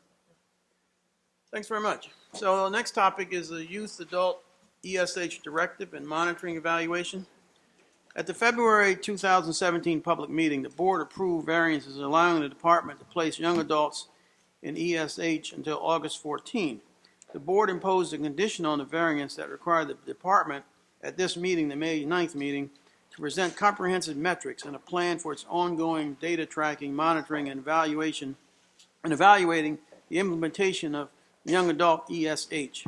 The metrics and plan are to be in line with national best practices and are to address the department's compliance with the minimum standards and other conditions imposed. In addition, the board has requested the department present an update on the status of young adult ESH directive. Jeff? Derek, I'll speak to the evaluation process. I gave a preview as I started to talk to Jennifer about her question, but each of you have received a copy of kind of our proposal for how to evaluate. And as I said before, I think we're focusing on two broader themes. One is just kind of a generalized metrics on how the units are performing themselves, just in terms of trends over time. Several of those are going to be focused much more on the incidents and the rate of incidents, whether that's the use of force, obviously on the extreme slashing and stabbings, but also fights involved there. But at the same time, we'll also be focusing on kind of the impact and the evaluation of this program and the units on the young adults. One, by focusing on the young adults that are actually within the unit, and then two, on kind of the impact on the general population from which, bless you, we've taken some of the young adults out and placed them into ESH. So, you know, some of the indicators, just to get a little more detail, you can read for yourself, but are focused on kind of security, 3 indicators, the use of force, slashings, stabbings, and the fights. On the services, 1 indicator reflecting kind of the provided services in ESH for young adults. For the population, 3 separate kind of indicators focus on their circumstance, their placement, their level of progression, and also the average length of stay. Much of this, as I think people have noted, and I think Emily correctly said, we don't always have the best electronic data capturing methods, and so we are trying to work through those challenges to provide the best reporting that we can, while also internally moving to upgrade our IT infrastructure. And a lot of that will kind of be reflected in facilities and other things as well. But we'll do what we can in this report. So with that caveat, we'll also focus on the programming, which we think is essential to not just the actual participation in the programs, what type of programs, but also over time participation rates. We do understand that a lot of programming is found in the report that we've had to change the programming over time, some to kind of address different issues, but we have a structure in place that's been relatively solid, and we like to build off of that. At the same time, we've also got indicators on adjudication, the adjudication placements by reason, 45-day reviews that are completed, and the average time between last incident infraction and the inmate placement date. In addition, we'll also be looking at visits. We know there was some confusion on kind of the what was occurring because of placement in ESH versus kind of past incidents that inmates may have been involved in. So we'll want to take a look at that to make sure there is a separation, and we actually evaluate what is going on within the young adult ESH as opposed to kind of things that might have been surrounding their circumstance outside of the young adult ESH. So, you know, I think what we'll do is we're proposing this plan for all of you to evaluate. This is an overview on the type of metrics we're using and the purpose behind it. We're going to start pulling some of our information to kind of put this together, and we'll kind of submit kind of an initial report on this. If you have recommendations, and after reviewing the plan itself, then please, we can set up a time in the next 2 weeks to kind of talk about it a bit more as we develop some of our initial findings. So, go ahead. Sorry, where do the minimum standards appear in this plan? That was an important part of the requirement. So how will you monitor compliance with the minimum standards, or how are you currently even? Yeah, I mean, I think that we'll have to do better, as I think recognized in some of our efforts. We have been doing logbook and audit checks, but we'll have to improve that. Clearly that's an area that we have to work on to make sure we can document taking the word on both inmate and officer on this. Is not going to be enough for us, so we'll take a look at both Genetech views, audits, and we'll try to put in some systems inside. If we can do it electronically, especially for our restrictive housing areas, then we'll try to do that and focus on those populations. Yeah, I think that needs to be written into the outline. Okay. And made a priority. Will do. I think, additionally, there are some people who, rather than leaving their cell to be chained up for 7 hours a day, which is their only option, is to either be in your cell or to be chained in your little ESH penitentiary. And perhaps if you expand it to another ESH unit, that some people may refuse. They may think it's better to spend a day in their cell than to go out and be chained in a humiliated way. And I think this should, to the extent that we continue to allow training in these units, we should be monitoring. You should be monitoring whether people are locking in or locking out. That is a standard that we have, and it's very important when you impose since you have imposed this model for young adults in particular, that they get the opportunity that you document whether they're in or out of themselves. And that's part of the monitoring for the this, yeah. We'll look at this. It's hard yeah, to we'll got it today. If you wanted. It was, I mean, and that's why I asked for 2 weeks from now to meet, because it was due today, and so we wanted to kind of present it, provide it. I think to your comments, absolutely, we'll try to take that in the context of kind of the safety and our also overall goals to get them engaged in programming. These young men, young adults in the ESA should on average spend 505 days on Rikers Island right now. They've been there forever. This is where they've spent their late adolescence and their adulthood. You know how hard you're working to do everything you can, throw every program possible at them, particularly in the GMDC. We're also working with the city to try to move. Just understand, that's what we're talking about right now. We're not talking about someone who's just spending a couple of days in ESA for 30 days or 45, or being there for 45 days and then getting discharged. We're talking about people who spend 500, an average of about 504 days on Rikers Island during their teenage years. We have to do more for this group. And particularly get them out, get them, not try to not have them on Rikers Island. Yeah, I think we agree on that. I'll let Heidi talk about the directive. So we are in a very good place. We have engaged with the board, we engaged with the monitor on finalizing the ESH directive, and the remaining obstacles that were in the way have regarding some comments have been removed. And we're optimistic that we're committed to finalizing this directive, and we will be able to do it probably within the next 2 weeks. So we feel like we're in a very good place. We have some outstanding items. I know, and I think that I think the board and the department can talk a little bit about some outstanding items that I think should not present obstacles. So I think another conversation with the board will resolve those issues, and I think we'll be in a good place to roll this out in the next few weeks. Thanks. We look forward to it. Any further comments from the board members? Thank you. Okay, we go to the next item, which are additional updates from the DOC. The first is the transgender housing unit. At our last public meeting, March 30th, the department presented an update of its plans for the transgender housing unit and the safe housing and treatment of transgender people in custody. This remains a significant issue for the board and the community at large, as we also believe it is for the department.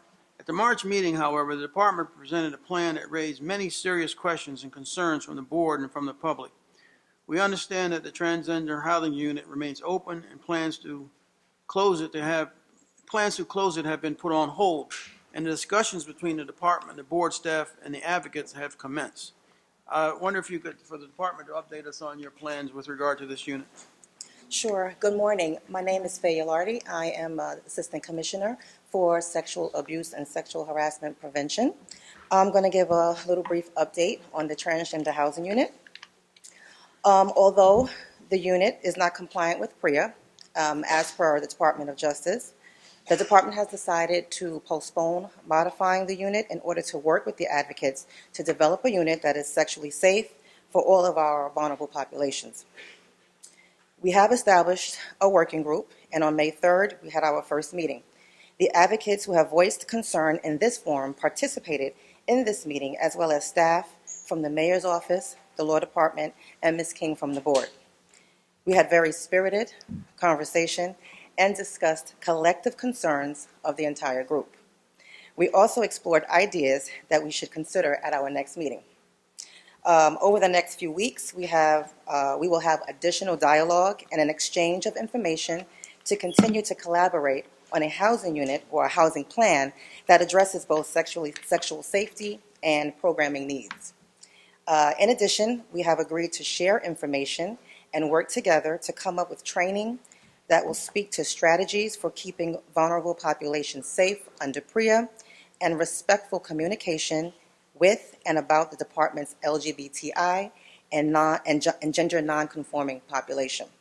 Our next meeting will be held on May 24th, and the department is committed to working with the advocates and all interested parties on this important issue, and look forward to having a productive working group. You're welcome. Comments from the board? Thank you for the update and Thanks very much. the ongoing discussions. Our last item today, the board requested that the department present another update on the closing of the West facility and its use of the West facility for non-medical purposes and the opening of the North Infirmary Command, or NIC, or NIC, for this population. The board remains concerned about the lack of due process afforded to people placed in West facility despite its restrictive nature and the department's stated intention to use the facility as a highly secure housing area. The board believes that the new policy governing NIC should include appropriate due process protections if it continues to serve this function. At our February meeting, the department reported that people would be moved from West to NIC in June 2017, pending completion of renovation and training. So if you could just let us know where you are, Chief. Yes, good morning. Good morning. So we are still committed to closing the West facility and moving those individuals to the North Infirmary Command main building in June of 2017. We have a warden assigned to the command currently who is there to ensure that the facility is in a good state of repair, that everything is functioning as designed. We have a announcement of vacancy for staff to apply to be assigned to the North Infirmary Command.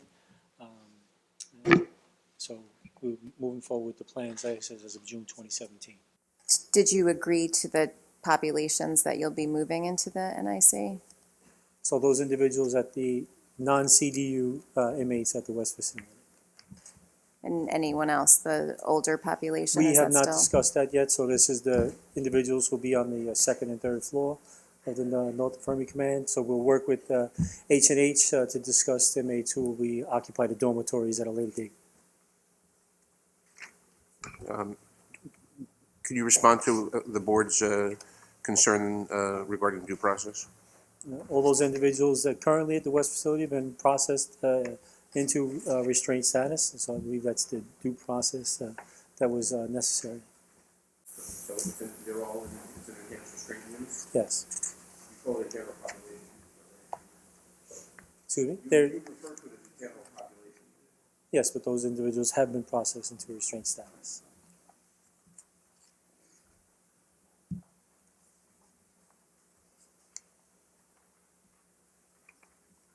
Are there any further comments or questions from the board on this? Thank you. Thank you. So the next item on the agenda is the public comment period. This is a general public comment period. The first speaker is Mary Lynn Worldwar. All right. Sorry.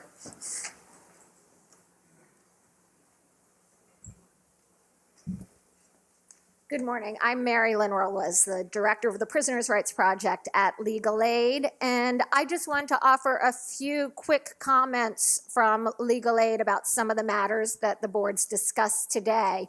Just a few discrete areas. As you may know, we represent in the Nunez case that was discussed earlier today, the plaintiff class of the prisoners.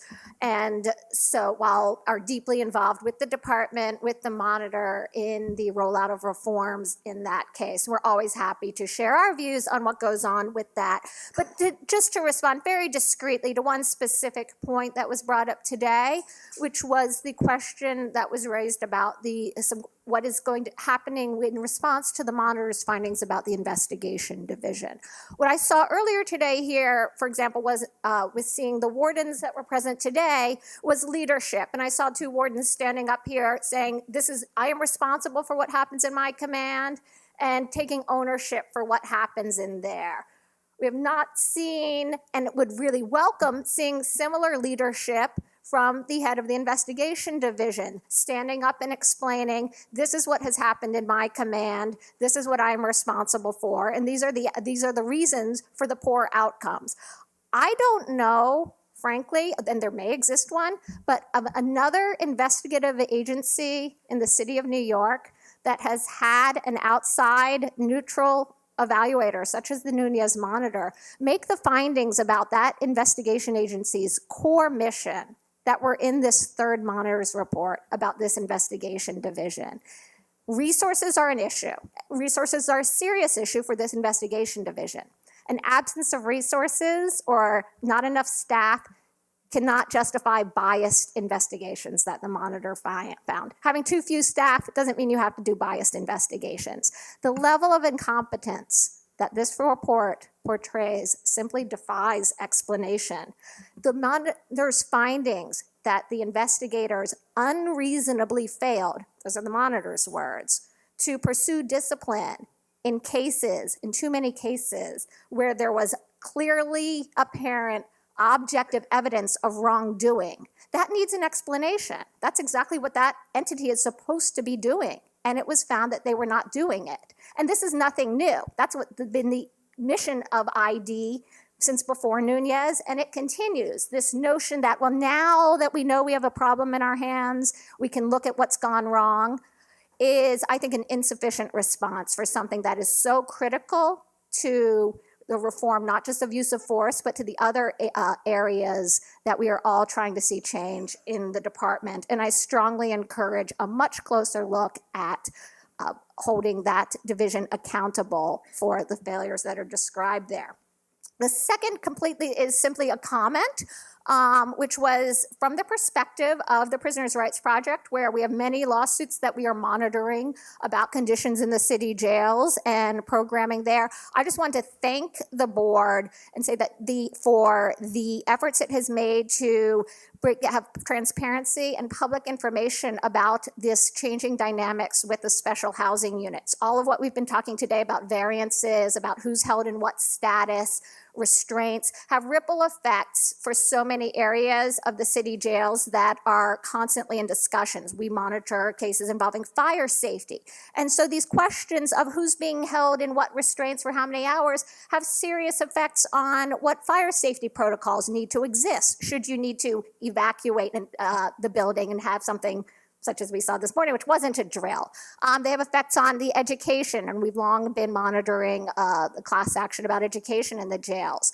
And so we are very pleased to have this forum and to have the board ask for information, such as the information we're getting today about the wonderful advances we're hearing about the education, so that they can also inform where we need to go still in those. So that was largely a thank you, and just pointing out some of the benefits of what we talk about today isn't just abstract, but how much it affects the other areas. And thirdly, one last quick point from legal aid with respect to the body scanners, which I think at the beginning of the meeting the board mentioned, but we aren't focusing on today, which we've been well aware of the discussions that are being had publicly about seeking to use different kinds of scanners. And the 2 points that we wish to make going forward is that, number one, if the board and the city wishes to seek an exemption from the state health laws that prohibit the use of scanners for non-medical purposes, and if that's what we decide as a public safety matter is where to go, then it should be done in a way that makes sense. These are meant to prohibit contraband from coming into the facilities. That's the principal use, and that's our principal justification. If so, staff also introduce contraband and dangerous weaponry into the jails, and it makes sense to use this technology to search them too. If it's safe for prisoners, it's safe for staff. And secondly, we strongly encourage, if this were to happen, the use of body scanners, that the Department of Health's oversight of when and how people are exposed to this radiation be looked at very, very closely. Quite frankly, given the abuses described in the Nunez monitors reports of how staff have misused some of the tools available, such as OC, with their regard, we have some serious questions about whether there will be a misuse of this technology as well, and we would want going forward to have very, very close vigilance to how this works on the ground, how many times someone is scanned, how often, and how in the world we can monitor compliance with that in a reasonable fashion. Thank you.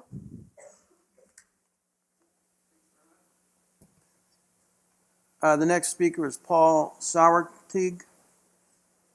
I get that right.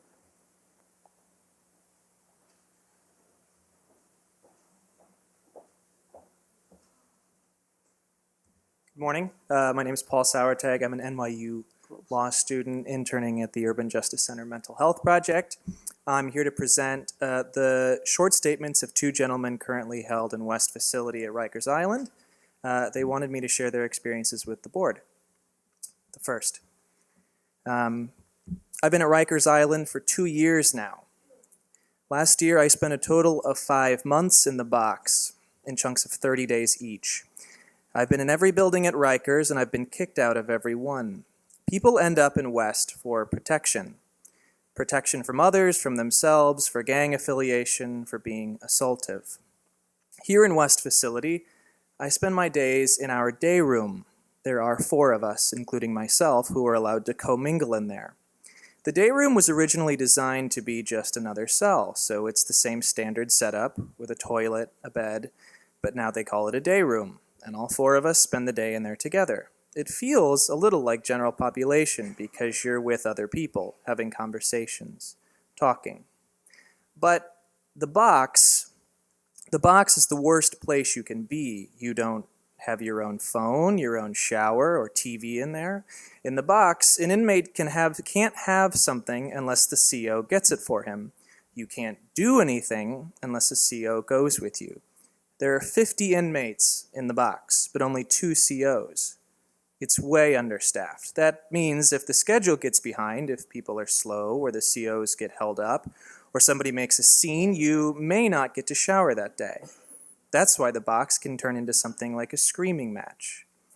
Imagine 25 inmates trying to get a CO's attention. Imagine listening to 25 different people at the same time. Who do you listen to? How do you decide who to help? There's no way. At least in West Facility, in our sprung, there's 1 CO for 6 of us. That's better and easier for the CO to manage. In solitary, the phones are an especially big problem. If each inmate gets 6 minutes on the phone each day, it turns into a tug of war. Some COs will write out a phone schedule to get things organized, but that doesn't fix everything. We need a better system, a more efficient way to get people phone access. The programs need more staff, too. The programs are good for learning something, for helping the time pass, but more staff would really help. I think for someone who rejects all orders, who won't listen to anybody, who keeps acting up, the box serves a purpose there. The box is like getting grounded. So I can see why the box is useful, especially for those uncomfortable types of inmates. But solitary isn't run as well as it could be. Being in your room 23 hours a day is miserable for anybody. I think a reward system or a level system would be a big improvement.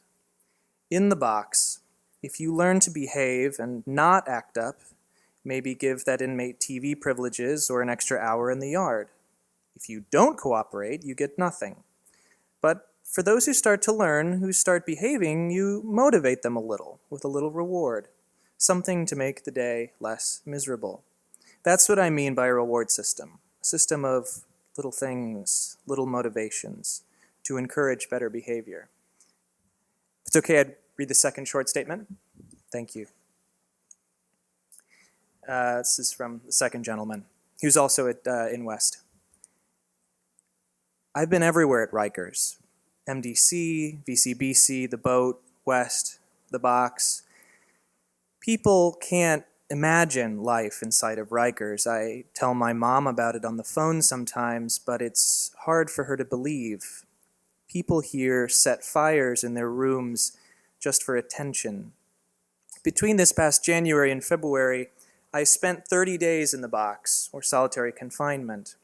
After that, I was in VCBC until I got jumped by 3 other inmates. I ended up in intake for a few days, and then they sent me here to West Facility. I've been in West for 2 months now, in Sprung 10. My room is a solo room, it's just me. Some other inmates in West can commingle in the day room, but not me. The only way I can go to the day room is if I'm alone by myself. I have an hour a day of rec time, but they put me in my own separate cage outside. Most of the time I don't see the point of going outside for rec. I'm just going from one cage to another. My room here has a TV, a phone, and a shower, but I don't have contact visits. I get a little time for phone calls, and I call my mom every day. but when you hang up the phone, you're back to reality. Honestly, West Facility feels a lot like the box. It feels like I'm back to solitary. I guess I could talk to my neighbors here, but you only want to stand at the front of your cell and talk at the gate for so long. So mostly I listen to my radio. I watch TV, I write letters, I like to write down how I'm feeling, how the day's going. My life here is a room inside of a room. I can't count how many steps I've taken inside my cell, how many times I've walked back and forth. Time drags. Even though I'm not technically in solitary confinement anymore, I'm still alone in my room for 24 hours a day. It's totally different from general population where being around people, fellow inmates, playing cards, dominoes, having conversations, it helps the time pass. But being in West, or in the box, if you're not mentally strong and you don't have moral support from the outside, it's really difficult. The inmates here in West are problematic. They don't get along with others. I've been everywhere in Rikers. BK won't take me anymore. So they had to put me somewhere where I'll be okay, where I won't be a problem, where my safety won't be jeopardized, and to prevent any other situations. At least here in West, the rooms are bigger than back in the box, and in the box, there's no TV, no commissary, less phone access. Solitary is pure punishment. They take everything from you. Nearly finished, just a little more. As I mentioned, I spent part of this last January in solitary confinement. On January 31st, I had a court hearing in Manhattan. We arrived at the courthouse, and the officers took me upstairs to the 12th floor. I was rear-cuffed, with leg irons on. The officers tried to put me into one of the holding pens upstairs, but the room was really, really hot. You could feel the heat radiating. I have chronic asthma, and I'm heat sensitive. So I asked the officers to open a window, but they wouldn't. So I wouldn't get in the pen. The captain went down to the front desk to see if they could put me in a different pen, but while the captain was away, 4 officers forced me into the pen, but as they'd tried to leave, I'd follow right behind them. Then things got physical. The officers then took me down the hall, found a bigger pen, and threw me inside like a bag of garbage. The 4 COs then came into the pen with me and started beating the hell out of me, kicking, punching me. Keep in mind, I was still rear-cuffed, wearing leg irons the whole time. There was blood all over, and afterwards I was taken to New York Presbyterian Hospital, where they gave me some stitches above my right eye. I had only been in the Manhattan courthouse for maybe 15 minutes. I obviously never saw the judge. When I finally got back to Rikers, my area captain didn't even recognize me. He actually asked the COs, "Who's this you're bringing in?" That's how bad my face was swollen and messed up. I wrote all of this in a grievance report back in February. After what happened, the COs claimed that I had been hiding a blade on me back at the courthouse, but I didn't have a blade. How would I if I went through 2 strip searches? And what would I do with a blade if I was rear-cuffed? I haven't seen any paperwork on the incident. That was in January. It's now May, and they say that my grievance report is still pending. No answer, no response. Thank you. I appreciate the time. Thank you. The next speaker is Valentina Morales.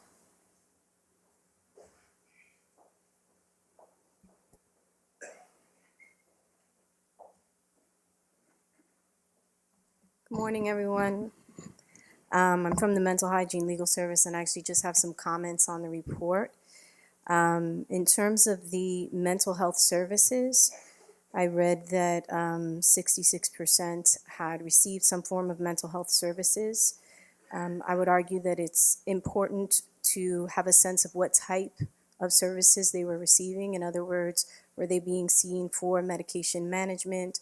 Were they being seen for group or individual therapy? As many people here know, if someone is taking psychiatric medication and that abruptly stops or they take it intermittently, can absolutely affect their behavior. In addition to that, I noticed that the board made certain recommendations in terms of clearance from correctional health for entry into ESH. I think it's important that the board recommend that it be required that a physician do an in-person evaluation. I know that there was a call for something more extensive than reviewing medical records, but there really should be an in-person evaluation, and that the doctors have an ethical obligation to consider the fact that some of these individuals will be in prolonged and indefinite restraint. And they should absolutely be taking that into consideration when they issue any clearance or when they evaluate them. In terms of the demographics that the board outlined, notably absent is any indication of intellectual disability or developmental disability, or for the older adults, any issues involving neurocognitive problems. I know that as of now, from my experience, it seems that those things are not being tracked, although many of us are involved in trying to figure out collectively, finding out who is suffering from an intellectual disability, not suffering rather, but who has an intellectual disability. But I think it's very important when you talk about programming, when you talk about individualizing plans for people in these units, to really take into consideration whether or not they have an intellectual disability, especially when you have an indication that many people don't understand why they are there, or when they are leaving, or what the process actually is. Also, since they're there, it seems like a more detailed mental health screening can actually take place, which we know doesn't necessarily take place for everyone before they go into these units or while they're on Rikers. In terms of the training for officers, I think that it's very important, and it's very seldomly discussed here, that there should not only be training, but there should be information about self-care. For anyone that deals with a population of people that are high needs in environments that are incredibly stressful, aside from incentivizing, which I think is very important, I think it's also important for the board to recommend that officers be provided with training or with information on self-care, on how to take care of themselves, and that the department give great thought to how long people are on these particular shifts and whether they're on consecutive shifts, especially if you're going to have steady posts. And finally, at the risk of sounding like a broken record, prolonged and indefinite use of physical restraints is a non-starter, especially when you're talking about safety. There is absolutely no indication in any field and in any literature that if you take someone who's persistently violent and you traumatize them, that they are going to be less violent. I think that the board needs to call for not only indicators and what the department is seeing over time, but really needs to, look at the literature. There is literature that, although it's not generalized, and it can't be generalized for this population, but there are meaningful analogies that can be drawn from articles on the use of physical restraint in the mental health context, its harm, and also the harm that is imposed upon people who are placing those individuals in physical restraints and keeping them in physical restraints over time. It's harmful to everyone. It's harmful to the officers. It's harmful to the individual inmates. It's incredibly harmful, obviously, to adolescents. So again, I think going forward, I encourage the board to consider that. I encourage the board to get the opinion of experts in this field, especially as you go ahead in the coming months. Thank you. Thanks very much. The next speaker is Shana Watros.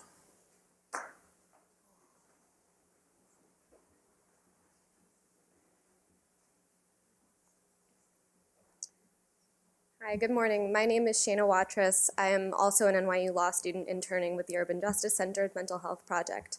I'm here to present the statement of a 24-year-old who's detained at Otis Bantam Correctional Center.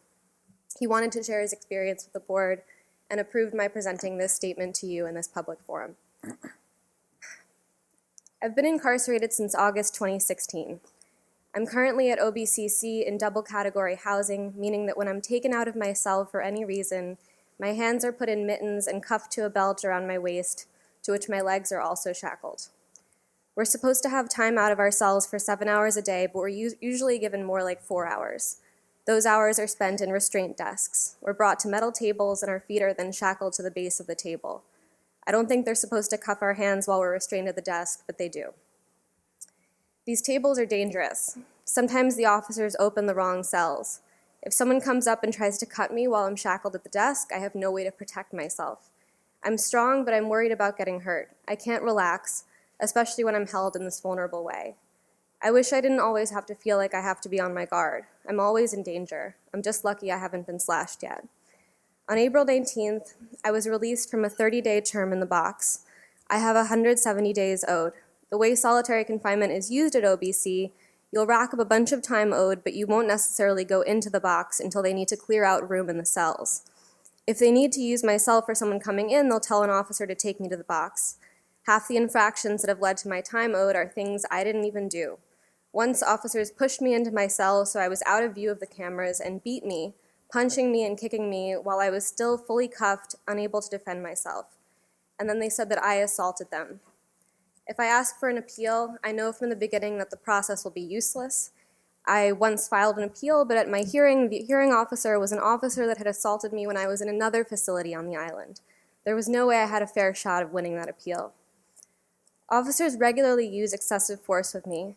They spray me with chemical agent even when I'm complying with their orders, which burns my eyes and my skin.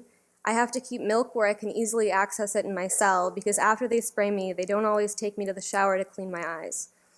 One time an officer sprayed me, and then while my eyes were burning and I couldn't see, he punched me in the face.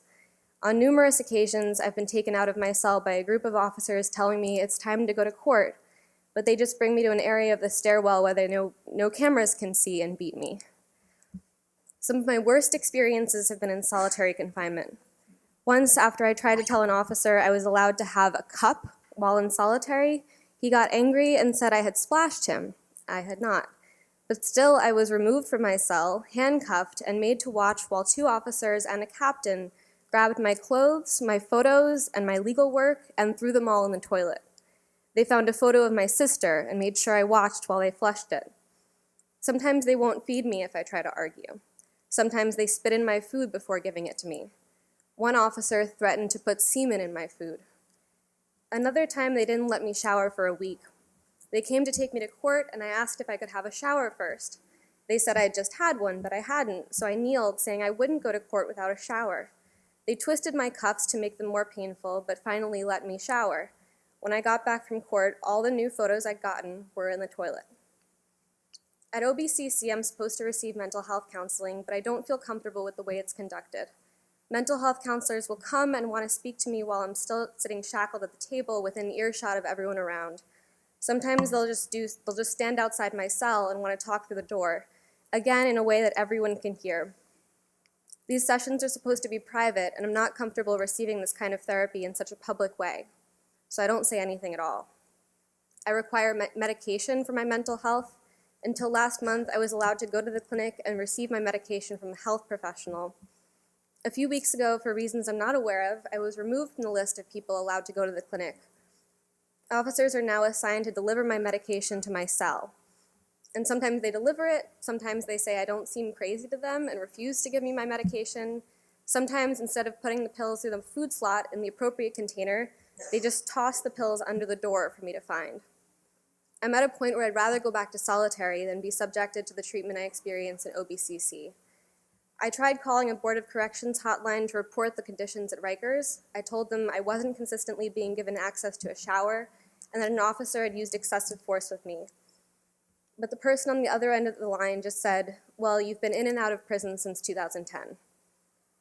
She said She said that as if it justified my treatment, as if I deserve whatever I'm experiencing and hearing.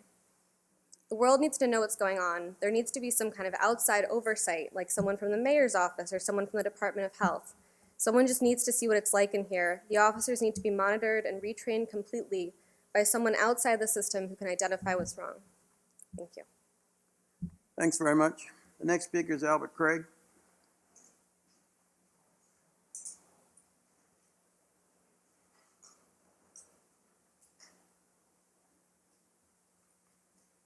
Good morning. I represent the officers. It took approximately an hour and 56 minutes before somebody said that we were a big part of the success that they claim over here. Everybody talked about themselves. Oh, I'm a manager, and this is what I came up with. When it's the officer who has contact with the inmate on a day-to-day basis, so they should be given the credit. But I didn't hear any of them say that. Now, one of them got up here and said that, first and foremost. Secondly, I heard things like from the young lady who said that there's no oversight. Check it out. We're getting written up. We're going to jail. Every incident that the inmates are involved in is on video. I don't see how there isn't any oversight. Listen, I feel like I'm in Oz when I come in here. It's like the lack of knowledge about what we do is ridiculous. I got a suggestion. You want your use of force numbers to go down? You want everything to stop? Then tell us, don't do anything when they're stabbing each other. Don't do anything when they're beating each other. And I guarantee you, we will never talk about use of force again. The reality is we took an oath, right, to protect these inmates. So our use of force numbers are going to be high if they continue to be violent. We took an oath. So while you might want us to do this, we have integrity that a lot of people in this room is not showing, and we're going to stand by that oath to protect these inmates and protect ourselves. Secondly, or thirdly for that matter, I'm losing count, so much nonsense. This monitor's report that everybody keep talking about, he said, and I'm going to be very blunt, that we're getting our asses kicked. Nobody's talking about that. Every time you talk about this monitor report, in that third report, he said we're getting our asses kicked. It's 1,300, I believe, was the number he came up with. If 1,300 police officers were getting beaten, everybody in this room would be, oh my God, what are they doing to the police? But it's us, we got to hear this nonsense in this this make-believe land that I come to once a month, and it's ridiculous. It's insulting and it's ridiculous. First of all, if any inmate is getting abused, we stand against that as the union that represent officers, right? For two reasons. Number one, it's wrong. And number two, I'm going to say this again. We are comprised of the same people, the racial composition of the people that are in it, that are inmates. That's us. They're coming to our neighborhood. 65% of us live in these boroughs. So while that's nice, this is a bunch of nonsense. And in terms of this, if you can't get good press, you might as well give your own. You come here and you talk this nonsense, and this is what's really getting me. Everybody in here keep talking about how you want to help the inmate. Oh, we want to help them. No, you don't. We come here several times and offered all of you to call us and reach out to us. You haven't. You don't even return our calls. So stop fronting. You don't really care about that. Straight up, you don't care. This is ridiculous. To be honest with you, most of the media doesn't care either. They're only here because this guy's in the hot seat, frankly. Because we come here every month and I don't see any cameras. You really don't want to hear what I'm saying, so I'm going to cut short so you can catch him outside the hallway and bombard him with cameras and surround him, ask him about his incident or whatever he's accused of. Because you really don't care about what's happening on Rikers Island. You really don't care about safety. But I'm going to say this again. We're going to do our job. We're going to stand by our oath, our pledge, and we're going to protect these inmates. And if you don't like that, then you know what you should do? You should be working harder with the mayor's office on getting programs. Like, for example, paying $8,000 for 2 months while you're in jail when you get out. but not assuring that every kid got a summer job. I bet you if you did the math, it's almost what your summer job is. But none of you are going to ask that question because you really don't care. So, Commissioner, unfortunately, you're in a hot seat. I feel bad for you sincerely that you're in a hot seat. But hopefully somebody will get a real story. And the real story is, if you really want some change, don't keep calling the advocates and hearing from just them. Don't listen to those nice letters from the inmate. How about calling the officers who actually stand on those posts, who getting sped upon, groped, beaten, and sometimes we have to use force, and mainly to protect them from each other. Remember, when you are so outraged and you reporting on these incidents in the street, guys beating and assaulting people, they don't come to jail. Jail didn't make them violent. They're beating up people in the streets. You're outraged. Save some of that outrage when they beat that little kid that comes to jail who's innocent. But like I said, you don't care. You don't care. Thank you very much. Stop lying to yourselves. Thank you. Thank you. The next speaker is... Next and last. Oh, yeah, it's Mark Steyer, next and last. Yes, thank you and good afternoon. I'm the Director of Legal Affairs for the union. I don't think that anybody can follow Al Craig's candor, but I'm going to try with some facts that come out of the Nunez settlement. I don't know if the woman from Legal Aid is still here or she's jetted. She's wrong. I was here months ago and I told you that those scanners can be used legally. They can. You know it now. And I don't want to hear any nonsense that Legal Aid is thinking about safety when they won't even read the decisions that came out, finding exactly what I said to be true. They're not dangerous and they're not illegal. The monitor's report. No one seems to be actually focusing on some of the important things, like the fact that the monitors acknowledge a lack of common understanding and conflicting expectations and confusion among staff with new use of force, the directive that has not even yet been implemented, the lack of training in CIT or in de-escalation or whatever you want to call it. You can't ask somebody to do with no tools what you're asking. And it's encouraging that the monitor is finally looking at the safety issues like the body scanners and the insufficient training. But I think the Board of Corrections ought to be asking these same questions too. I know that some of you might have visited the academy in Queens. It's in a mall. It's been there for a long time. I think that you should probably take your very good research folks and put a little bit of time in to take a look at the curriculum and see if it actually matches up with these jails that are allegedly best practice jails around the country. I went to San Francisco. I talked to the correction officers there. They're law enforcement officers. They don't get treated the same way as our correction officers. And I think that should also be part of your charge, which it is. So as not to actually belabor the point, tracking and data, there is absolutely no excuse for 4,000 uses of force that occur every year and focusing on 30 incidents. Okay, most of what we're talking about is safety related, and yet somehow there's a whitewash that happens every time that we look at CompStat, compare it to workplace violence numbers, compare it to what you're told. I just think that someone really needs to start calling for a little bit more candor from the department and actually what these numbers are. When there are assaults on staff, write it down as an assault. As Mr. Craig pointed out, a correction officer is no different than a police officer when they're assaulted, except for the way they're treated. And it really hurts me to say that because as a lawyer, I prefer not to file lawsuits against the city. But every time I sit down with the city and say, look, this is the way it is, and they say to me, well, that's how you see it. So you have to bring a lawsuit. We've filed more lawsuits this past 6-month period because of Nunez and the city's unwillingness to sit down and discuss matters than possibly in the past 6 years. So I want to thank you very much for actually looking at the body scanner issue, for your advocacy for safer jails as well, and I hope that we can continue that conversation. Thank you. Thanks very much.